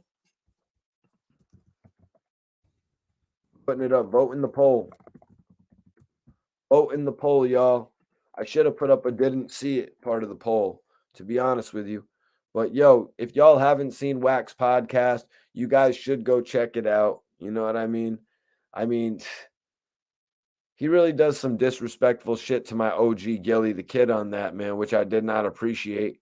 You know what I mean? I did not appreciate that shit, but these guys are cool. You know what I mean? These guys are cool. And when you're cool with somebody, it's, it's all right to a certain extent to bring up embarrassing history, you know what I mean, that maybe you two could laugh about or whatever. I'm just trying to put this in the best type of scenario that I can until I see Gillie possibly address it on $1 million worth of game. I don't know if he'll address it. You know what I mean? I don't know if he's going to address it. I don't know if he's going to let it be. You know what I mean? The video's kind of been out for a month now. Major salute. Major salute. Appreciate you for tapping in, brother. Everybody vote in that poll right now. If you haven't, I want to know if you guys think Wack's podcast was a flop. Do you think his transition from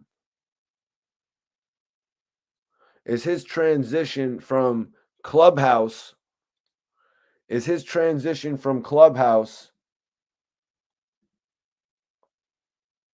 his transition from Clubhouse any good? Is he making a good transition from Clubhouse to the podcast game? You know what I mean? Because honestly,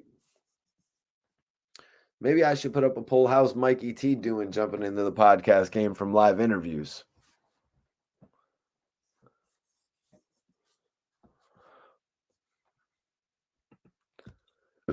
What did he say exactly about Gillie and Wallo?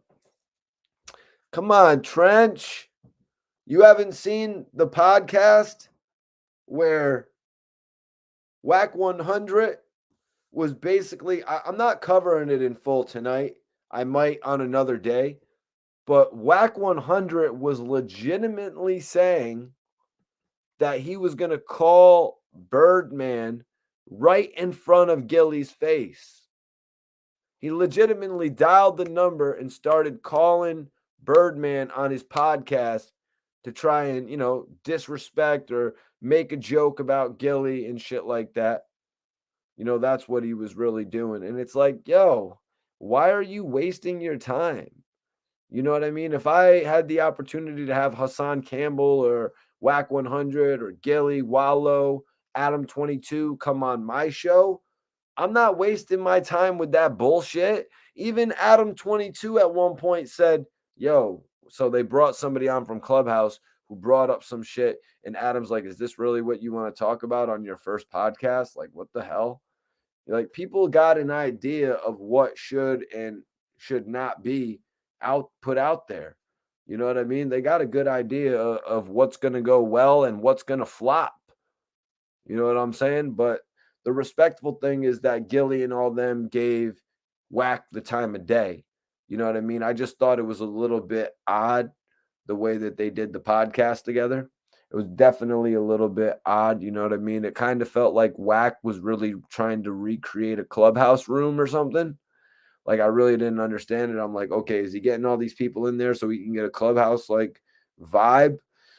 But soon enough, I think Wack will figure out how to master the art of, transitioning from Clubhouse to podcasting. I mean, I don't want to lay it out for him, you know what I mean? But I would say the best way for Wack 100 to do it would just to be recording his Clubhouse in full and then editing the risky vulgar shit out of it once he's done recording it, and then just using that as his podcast, a 90-minute to 2-hour Clubhouse conversation. Like, I wouldn't see why he wouldn't just do it like that.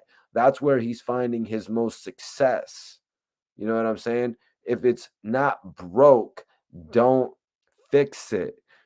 People want to see Wack interacting with the everyday person, and then we want to see him going in on the celebrity. We don't want to see him in a room with the multimillionaire bloggers. What sense does that make? You know what I mean? It makes more sense when you're out there touching the people. Did Gillie and Wallo start doing this shit with all the other celebrities? No. They started this shit out by touching the people. You know what I mean? They done put the Avengers together. One dude put the Avengers together. You're not even sure why he's a member of the Avengers. You know what I'm saying?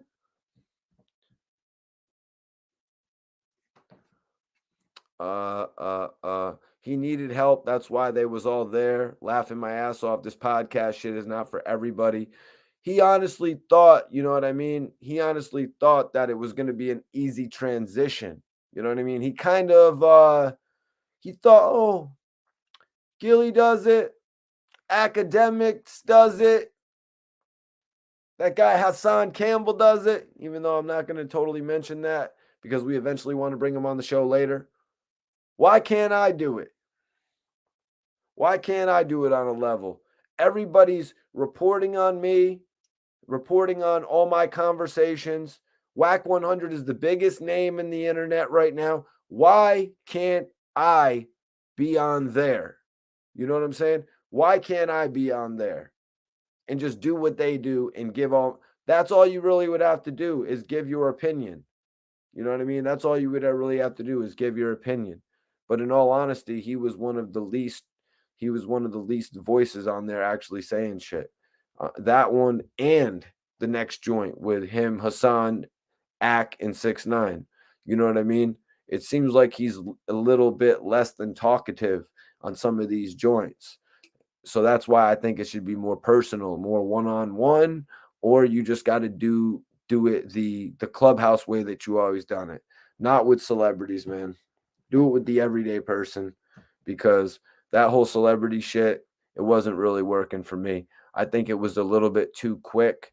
Maybe if they would have built into that, where Wack actually started, you know what I mean? If they would have built into that, it would have been cooler. You know, maybe have these different celebrities actually come on to your, while you're there live and they come on to your thing. But enough giving up this free game, as Gillie calls it. You know what I mean? I'm sick of writing people's shows for them. They can go get the notes and start their show based on what I said. I got my own show. I got my own blueprint for my own show. I know what I'm doing. I know what I like to talk about. You know what I'm saying? I don't have a problem talking about it because I know what I remember in my mind. Wack needed a good company host. Well, he really just needs a good, person to spar with. He really just needs a good person to go back and forth with. You know what I mean? Like when I get a podcast situation, I imagine the best way for me to do it would actually be to you know what I mean? I imagine the best way for me to do it would just to be interviewing my guest. You know what I mean? That would be your 2 hour long or 90-minute or 2.5 hour long podcast right there. You know what I'm saying? And then actually, I could also envision, I don't want to give too much away, but like if Gillie were to put me on, like if Gillie were to get me signed, like it could be kind of like the whole This Is 50 vibe from Jack Thriller back in the day. I could be doing an interview, right? You guys are with me on this? I'd be doing an interview with a guest, and then Gillie could pop in. See, it's one-on-one, right? 2-person podcast. But Gillie could pop in and make it a triangle, make it a 3-person podcast, sort of like how 50 Cent would pop in on Jack Thriller's joints back in the This Is 50 days. You know what I'm saying? But this is obviously something I got to run by Gillie. You know what I'm saying? But yeah, that's just spitballing. You know what I mean? I'm saying if I had a podcast, it would more than likely be a one-on-one conversation, especially after seeing that Mount Pod more.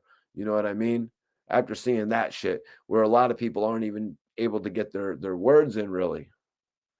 Oh, Chase Moolah says, right, Mikey, he's got to touch the street first and not clubhouse, like you said. He needs to start with your everyday regular person, not celebrity, just as long as they got content.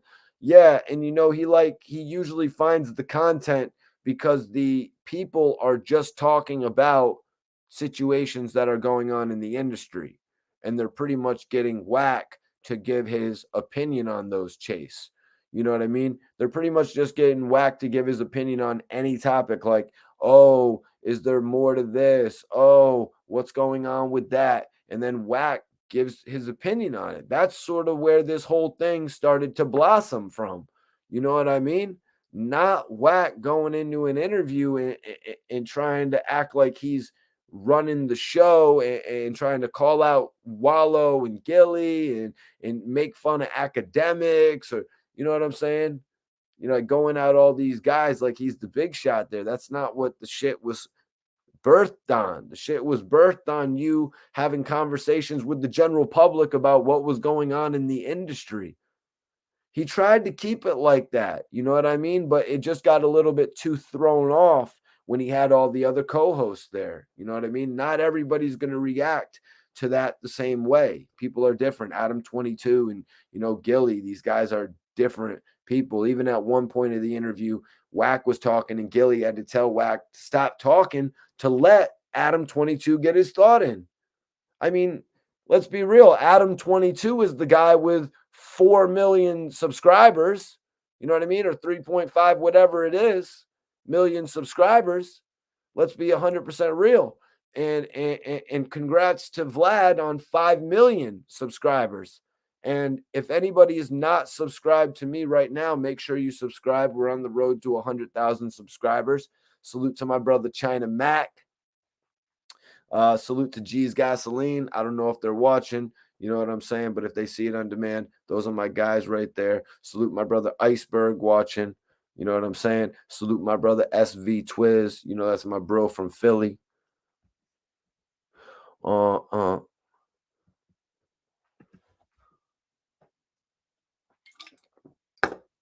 Yeah, exactly. Why wouldn't he have had Mike Tyson on the show? But let's be real, he's only at the first episode. He kind of got duped, Steve Q. He kind of got duped out of his second episode from what it seems to me, because the way that it seemed like he was explaining it to Hassan, it seemed like he was getting everybody together for his episode, you know what I mean, of the 100 show. It seemed like he was getting everybody ready for his episode with 6ix9ine, and to me it would only make sense because 6ix9ine, you know what I mean, because 6ix9ine is his artist. 6ix9ine is just coming back. 6ix9ine is doing 10 million views in a single day. Why wouldn't Wack have used that to pop off his podcast? I know that, and it would have been so cool if it was the second episode, because it would have made Wack not look like he had to run to 6ix9ine for his first joint. It would have made it look authentic, just being real. Little side note. And for everybody saying, no, Mikey T, nah, Mikey T. Academics is 6ix9ine's boy. To answer that question about Academics and 6ix9ine, you guys, Academics for the Record podcast is already lit. You know what I mean? It's already gone. Academics wants to see Wack 100 win. I'm not sure what sort of interest Academics has in Wack. After seeing the first episode, I can't really think much. I can't really think it's much because of the fact that they let those audio issues happen like that. If Academics was in charge, I really could not believe that they would let that shit happen, you guys. Like, just to be real with you, if Academics was in charge, I could not believe he would let those audio issues happen like that. Now, if you guys didn't see it, before Gillie and Wallo left the podcast, they did get an offer from Academics about a potential deal. Gillie proclaimed his loyalty to Barstool. Obviously, they've got a great relationship there. But wow, it's just amazing to hear that Academics really is leveled up to that extent where he's putting podcasters on like that. Randy Mack said, Wack is tough now that Suga's gone and his podcast is garbage. Well, I don't know if you voted in the chat, in the poll, Randy, but go ahead and vote if you didn't. We got 111 votes right now in the poll. So I need y'all to vote in that shit. We can at least get another 150 votes in there right now. I want to know, was the Wack 100, the 100 Show podcast, a flop? You know, it's not the easiest thing to transition over from, you know, doing a Clubhouse or doing, let's say, radio. Let's make that call, doing a radio show to now being on camera with it. You know what I mean? I'm a perfect example of that. You know what I mean? All of my interviews used to be behind the camera. All of my interviews used to be behind the camera 100%. I had to make a transition jumping in front of the camera for the last 2 years. You know what I mean? I had to make that major transition. So I can just tell you it's not the easiest thing in the world to do. You know what I mean? It's not as seamless. It's not as seamless. I used to be a whole different type of person jumping on this camera. You know what I mean? All worrying about this and that, this, that, and the third, sort of like going back in the day when you would sort of worry about every blemish on your face going into high school. But then in reality, if you would have just known, girls don't even care about that shit. You know what I mean? As long as you can carry it right. East Cleveland says, do you think that Hassan is out of line for recording Wack? Honestly, to answer that, East Cleveland, I think that Hassan Campbell was just keeping his ducks in a row, you know, as they say. You know what I mean? If I didn't just totally mess that saying up.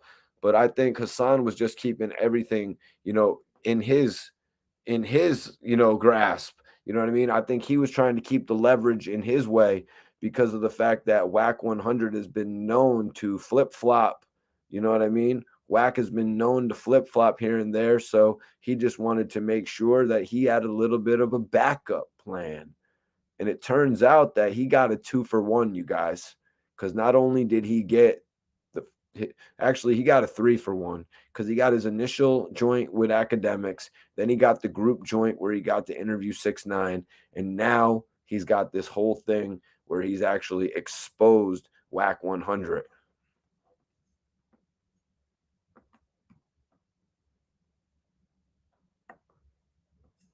Appreciate that, Chase. Appreciate that, Chase. Damn, Prophetic says Wack recorded Nipsey, so all is fair in love and war. I don't know if Wack actually recorded Nipsey. I think he said he got a hold of the recordings. You know what I mean? But regardless, I mean, if you're going to hold recordings of somebody, like I guess they were allegedly saying that he had recordings of Game and Rosemo, which I don't know if I believe that. I did hear shit back in the day that they went to the mall. And at that time, I don't think it was known that it was Wack 100 that went to the mall. But I did hear shit that they went to the mall and got the tapes because I guess there was going to be tapes that surfaced, man. I guess there was going to be tapes that surfaced of the game in that altercation, man. And that would have been funny as hell. But yo, I really appreciate everybody tapping in tonight, man. Does anybody have any last questions? Also, let's get some last votes in the poll. If you guys haven't voted in the poll, vote right now, man. Because it's 75% saying that the Wack 100, the Wack 100 show podcast was a flop. We got 75% saying the show was a flop, 25% saying it was not a flop. So I want to know what you guys got to say. Anybody got any last questions as well? You know, I definitely appreciate everybody tapping in tonight. We're going to keep it going for a little bit. We're about to reach 10,000 views, actually. So let's keep this shit going. My Instagram is at the top. Everybody in here that follows me on IG, I will follow you guys back. If anybody has any last questions right now, y'all can send in the last questions. Send in your last questions, man. Let's go.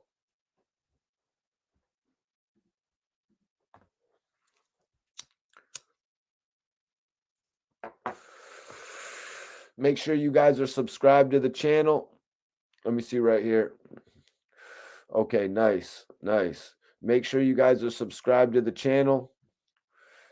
Let me see this. I'm gonna post up this video. Make sure you guys go check out all my interviews, man. I'm about to post this interview where me and Gillie talk about the fight scene he had with Steven Seagal. Y'all need to check this shit out.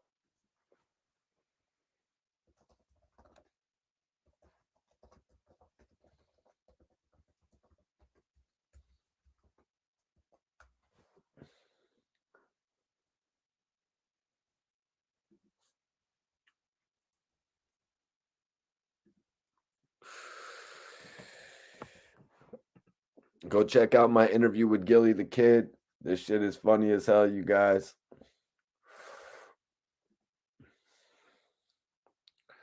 Shit is funny as hell, man.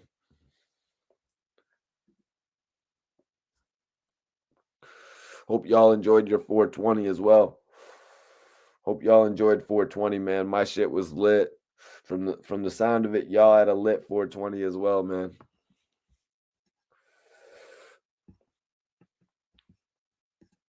Appreciate you, Marwan.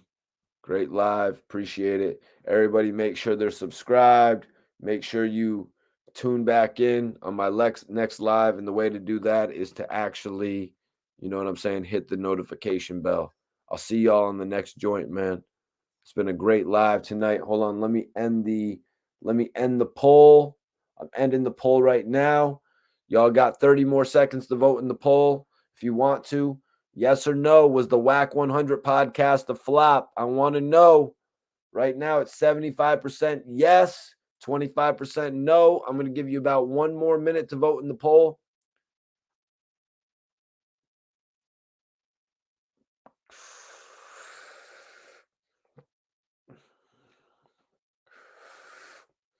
All right, we just got 3 more votes in the poll, and it brought the Wack up to 76%.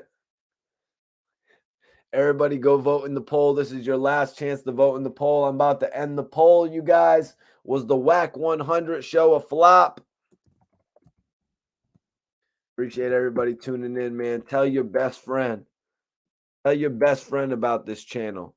Tell your best friend that Mikey T is the most lit YouTube blogger. I don't get tired. I don't get tired.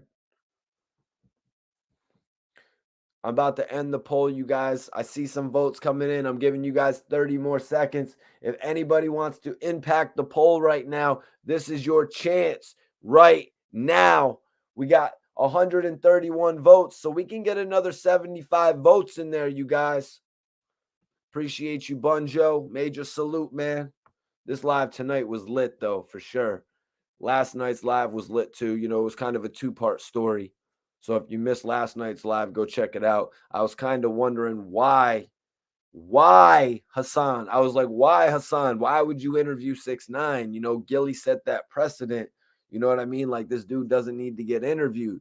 You know what I'm saying? All respect to my bro. All respect to the bro, not my bro, the bro. Steve will do it. You know what I mean? He has a cool relationship with 6ix9ine and all, but Gillie kind of set that precedent. You know what I mean? And but Hassan had good reason as to why he interviewed him, and he explained that very well, man. So you know what I mean. I don't got nothing but respect for him actually taking part in that, because some of the things that he said, well, most of the things he said in that interview showed the integrity that he had. But yeah, everybody that wants to vote in the poll, vote in the poll now. Vote in the poll now, you guys. I'm about to end this shit. We got 138 votes now. All right, it's 70. All right, did y'all think Wack 100's podcast was a flop? Was Wack 100's podcast a flop? Yes or no? I mean, the guy came from Clubhouse. He was doing his thing. He was doing his thing from Clubhouse, but a lot of people are saying it didn't necessarily translate. You know what I mean? A lot of people are saying it didn't necessarily translate over to the podcast. But if you think it did, go vote for it, because this is your chance to impact the poll right now. This is when you can make a difference, you guys. C note, appreciate you for tapping in, man. Everything's good. We're just going heavy on this side. You know what I mean? Hit that like button before we head out, and also ask any questions you want.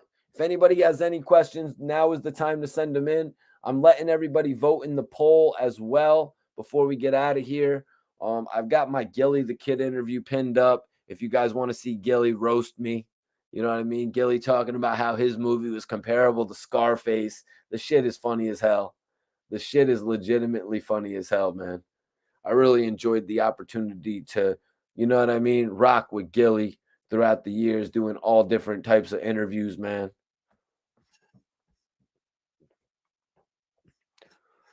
Yep, it was a flop, but he can always turn it around. All he's got to do is take heed. Good words right there, Chase. Good. C note says, what's your opinion on the Nipsey Hussle situation? Yeah, man, I was talking about it a little bit earlier, the whole situation with Whack 100 working so close with the game, and the game is pretty much always talking about all the love that he showed Nip all the way back to when he first took Nipsey's CD. He really broke down that story, you know what I mean, of how he first got Nip's CD, you know what I mean? And he really didn't know what Nip was coming up to his car to do. And it ultimately was to hand him a CD. You know what I'm saying? Just to hear him breaking down these stories and the respect that he ultimately had for him, bringing him out on tour, even though their affiliation really wasn't on the same side of things. You know what I'm saying? And then to see Whack 100 speaking about him in private or what he thought was private to one of the biggest bloggers in the world. You know what I mean? It's like telling Eddie Murphy a joke, you know what I mean? And you think Eddie Murphy's not going to use it. It's like telling Chris Tucker a joke. You know what I mean? It's like giving Owen Wilson or Vince Vaughn a scheme and like acting like they're not going to use it and play it out in Wedding Crashers or something like that. You know what I mean?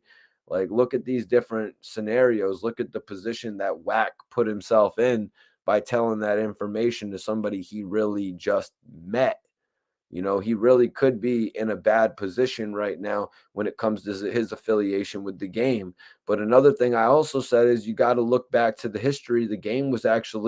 Managed by the game was actually the game was actually managed by Jimmy Henchman before. Um Yo, y'all can still hear me? Let me know if y'all can still hear me or not. Hold on one second. Yo, y'all can still hear me? All right, yo. My bad. Eric, you must have muted yourself, bro. My man. C Note, I appreciate you, bro. Yeah, I was answering that question for you. That's really how I feel about it right there, man. That's really honestly how I feel about it. If you guys haven't voted in the poll, vote right now, man. Wack played himself. He really did. He played himself with that situation. You know what I mean? Saying that disrespectful shit about Nipsey Hussle when he really didn't have to. You know what I mean? Bunjo actually points out a very interesting thought here. Thought that a lot of people had, with Jimmy Henchman actually pushing the game. They say that Jimmy Henchman actually pushed the game in the direction of beef with 50 Cent, with G Unit. I guess they say he put a battery in Game's back. You know what I mean? Pretty much letting the game know, yo, you could be 50. You could be 50, this, that, and the third. This should be your position. You know what I mean? So that's very interesting to me, man. You know what I mean? Hearing, remembering that from the past, seeing these different levels of Game's career. That's actually in comparison, though, right there to Wack ruining his own career. Because Jimmy Henchman kind of ruined what the Game had going on. Right now, the Game could disassociate himself from Wack 100 with all this Jimmy. I mean, it's clearly out there, whether it's true or false. It's clearly out there that Wack 100 is saying it, which is violation, period. You know what I mean? Obviously, Game's going to turn aside. You know what I mean? Game is going to turn aside to what they're saying about Gillie. You know what I mean? Bringing up beans and all that. Obviously, the game said on Drink Champs, he's like, Wack 100 always gets himself into some crazy shit. You know what I mean? He always gets himself into some crazy shit. So I'm I'm waiting to see as a Game fan, you know what I mean? Somebody who's purchased a few of the albums, the first three, you know what I mean? I don't know if you probably wouldn't really call me a real Game fan anymore. You know what I mean? Since I only purchased the first three albums. So I guess I really have no say in the matter. You know what I mean? It's like I own no stock in that. You know what I'm saying? But from what the Game had said, I believe on Drink Champs, somebody correct me if I'm wrong. I believe on Drink Champs. Somebody please correct me immediately if I'm wrong. It was asked, who was he rocking with more, Eazy-E or Nipsey Hussle? Now, before I go any further with that statement, somebody correct me if I'm wrong, if he was not asked that.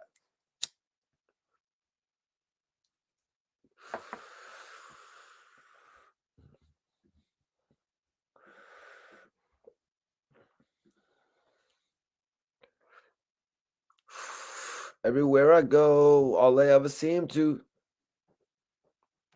Classic Dr. Dre shit.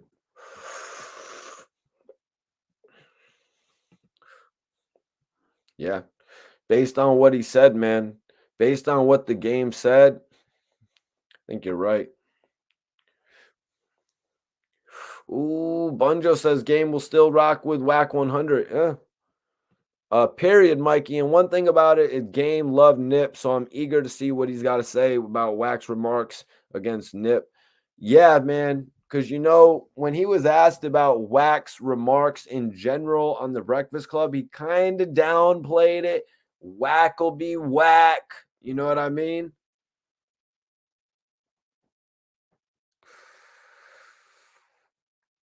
That shit's tasteless, man. You're promoting Drillmatic. You are promoting Drillmatic. This is one of the major questions I would have to ask Wack. You're promoting Drillmatic. Why would you take up beef with Meek Mill instead of trying to do a song with Meek Mill? You are promoting Drillmatic, you guys. You're promoting Drillmatic. Why are you going to put your artist in an opportunity to lose?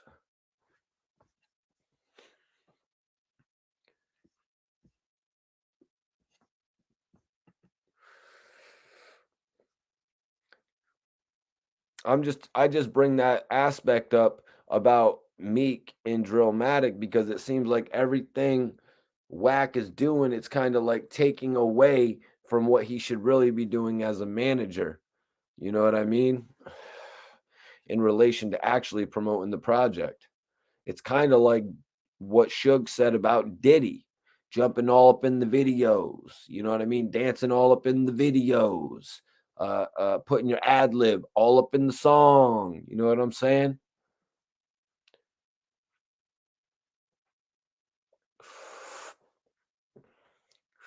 Well, Bunjo, it's not going to be clickbait when the game actually disses Eminem.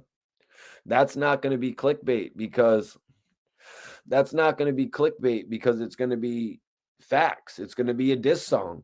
It's going to be the first time in history that the game dissed Eminem. But in that same, let's bring a comparison up here. Wack 100 told the world Game was going to diss Eminem. The Game gave a subtle hint to it on the Drink Champs interview, you guys. The Game gave a subtle hint to it when he challenged Eminem on to a versus. Wack 100 went on Clubhouse or wherever the hell he went, and he basically talked about Game dissing Eminem. He gave it away, much like Benzino going on Clubhouse and speaking about Coy having a record with Nicki. You don't give away the goods. You know what I mean? There was so much buzz around what Wack was saying about Eminem in the Game's diss. It's got to take away from the eventual release of the diss record to a certain extent because some people are going to consider it tired. People are going to consider it maybe secondary. It's the second thing they heard about this. The first thing I heard was what Wack said. Now we're hearing the Game diss.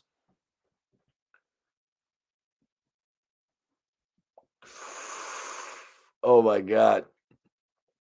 Prophetic says, Game better go back and watch 8 Mile. Hibbity hoo blah. That's hilarious, man. That's hilarious. Then he's like, in one part, he's like, 1 pop, 2 pop, 3 pop, 4. Yeah, those battle sequences, man. I actually asked a couple different people that I interviewed about those. You know what I mean? I interviewed a couple artists out of Detroit. I got to interview Royce the 5'9", and I got to interview Bizarre. You know what I mean? Very, very high points of what I do. You know what I mean? When you get to talk to guys like that who have just done so much in the industry, man. Major salute to Germany. Definitely appreciate Germany on the tap in, man. You know, it's love. Love all over the world. To everybody tapping in, staying tuned in. Make sure you subscribe to the channel so you can always see my hip hop updates. Always got new interviews, but we're also just always capturing live news. You know what I mean? We usually come on at nighttime around 10 o'clock. Sometimes I'll do midday reports, 3 o'clock to 5 o'clock. You know what I'm saying? We do a lot of different things here on the channel, man. Eric Harris, appreciate you, man. We got Croatia in the building. Major salute, Bonjo. Hopefully, I'm pronouncing everything correctly, my brother. You know what I'm saying?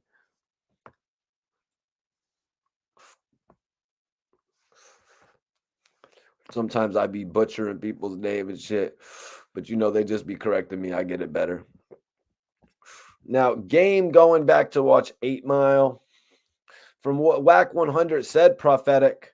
Again, I hope I'm not butchering your name, bro. From what Wack 100 said, he could be dissing him on several of his signature tracks. You know what I mean? From what Wack 100 said, it looks like the Game could be going the 300 bar style where he actually is jacking for beats. Now, if he goes at Eminem on his classic records, I could see him using The Real Slim Shady. I could see him using Lose Yourself, Not Afraid, if that's a big one. Hi, My Name Is, The Way I Am, a bunch of different records from Eminem just to, you know, beat surf. I think that would be really interesting. But I think the better move for the Game would actually be to release a diss song on Eminem that actually is on an original beat. If the Game can't sell this song on Drillmatic, what is the point? What is the point if the Game can't actually sell this song and play it on Spotify and play it on Apple Music and make sure the streams add to Drillmatic? Let me tell you guys something about streams. I said it a little bit earlier. Gooba surpassed Eminem's Kill Shot, which was a diss track on Machine Gun Kelly, for the most views in one single day. Gooba had 39 million views. So Eminem's song had so many million views in one day. I don't have the actual statistic. Somebody look it up if you want. But the Game and Wack 100, well, Wack 100, more importantly, must have studied this. He must have seen the statistic somewhere. Wack 100 must have seen the statistic somewhere that Gooba surpassed Eminem's diss track on Machine Gun Kelly as the number one diss song. As the number one diss song, you guys, or as the number one song in general. It was a diss. But they must have said, yo, Wack must have said, yo, Game. And I'm not even saying this goes back to their shady shit. I'm saying it goes back to this Kill Shot record, you guys.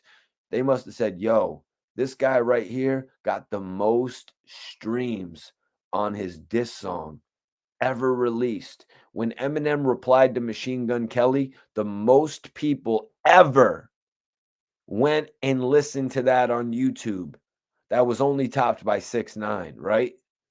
So right there, you know, if the Game actually drops a diss song on Eminem, it's going to do major streams. Eminem come back with a diss song, and then it's even going to get the Game's next song even more streams, you guys. So it's going to be win-win. The Game is going to do so many damn streams. He's going to do more streams than when Rick Ross dissed Birdman. That's for sure. This is a tactic of selling albums, you guys. This is an album selling tactic that they're doing right here. And it just helps that they have all the additional history. Now, the Game is saying he's keeping it respectful. So we'll have to see what happens. We'll have to see what happens in the near future. Will the Game get his verses after the diss track if they keep it cordial? We'll have to wait and see. I mean, shit, Eminem actually told the people at the Super Bowl he's not going to perform or he doesn't want to do it if 50 doesn't do it. So maybe Eminem would look at that as being out.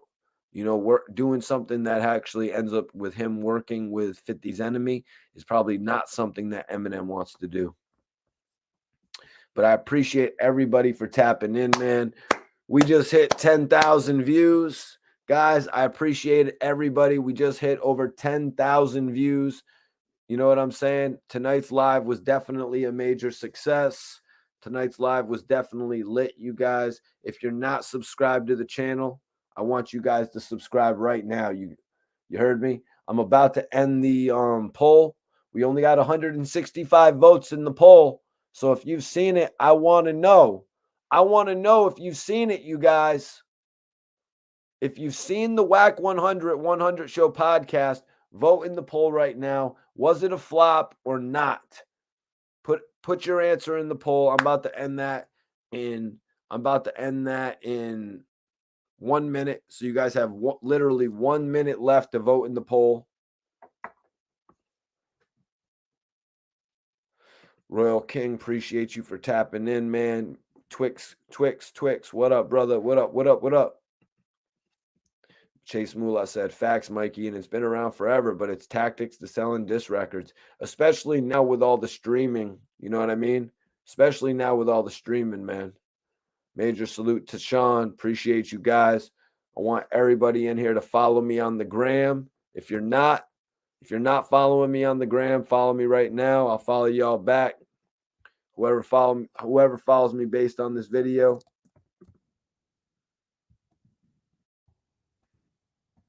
I'm going to follow anybody back who follows me based on this video. If you're watching on demand, my Instagram is actually in the description. But if you're watching right now, just shoot me a follow and I'll follow you back right after I get off of this live. Every single person that follows me, I'm going to follow y'all back. Hell yeah. Definitely appreciate it. I'm going to end the poll. We got 170 votes. Whoever wants to vote in the poll, the time is now, man. This is your last chance to vote in the poll. Hell yeah, man. You already know, Chase, we'll be going live tomorrow. You already know we'll be going live tomorrow, bro. Major respect for you on the tap-in. Hopefully Pooh Shiesty is good. You know what I'm saying? I hope his next case works out for him where he's able to serve these times concurrently. You know what I mean? So he can get back out to the streets as soon as possible. Hell yeah, man. Hey, yo, appreciate everybody for tapping in. Follow me on the gram, like I said. I'm about to end this poll. People keep voting. It looks like 78% said the show was a flop and 22% said no. 22% said no. 22% said no, you guys. I'm ending the poll, you guys. Last chance to vote, y'all.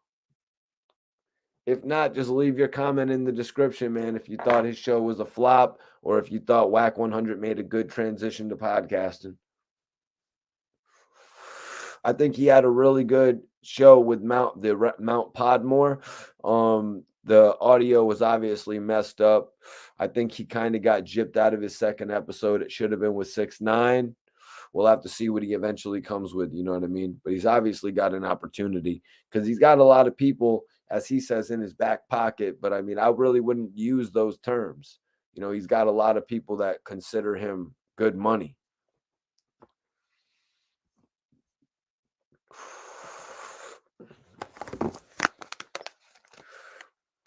I got this shit right here. This Bernie Hanna. Let me get that shit back a little bit. I got this Bernie Hanna and I got some Parts Unknown and I got some Rick Ross's new strain.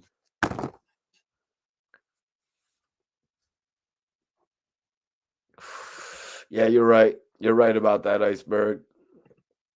I will have to agree with you. Thank y'all for voting in the poll, man. I'm going to end the poll right now. Ending the poll in literally 20 seconds, you guys.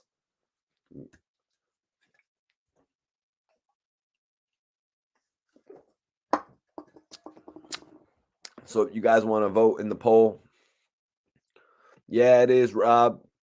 It is Rob for sure, and I appreciate you for tapping in, man. It's bullshit that he got that 5 years. You know, I think it ultimately comes down to him having 2 cases at one time. You know, I think if he didn't have that other case, I really think, as they say, I think he would have spanked this case. Don't please don't get on me, you guys, about using the term spanked. Iceberg, they use the term spanked when they talk about the case, right?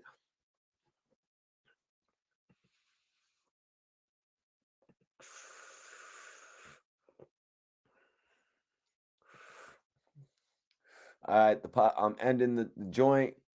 I'm ending the poll right now, you guys. Definitely appreciate everybody for tapping in. Follow me on the gram, like I said, Mikey T _ the movie star. If you're watching this on demand, it will be in the description. If you haven't subscribed to the channel, make sure you subscribe, y'all. You never want to miss me on a live video. You never know who's going to pop in. You never know what I'm going to say, man. So I'm going to see y'all tomorrow night, more than likely, for a live video. All right, y'all. Peace.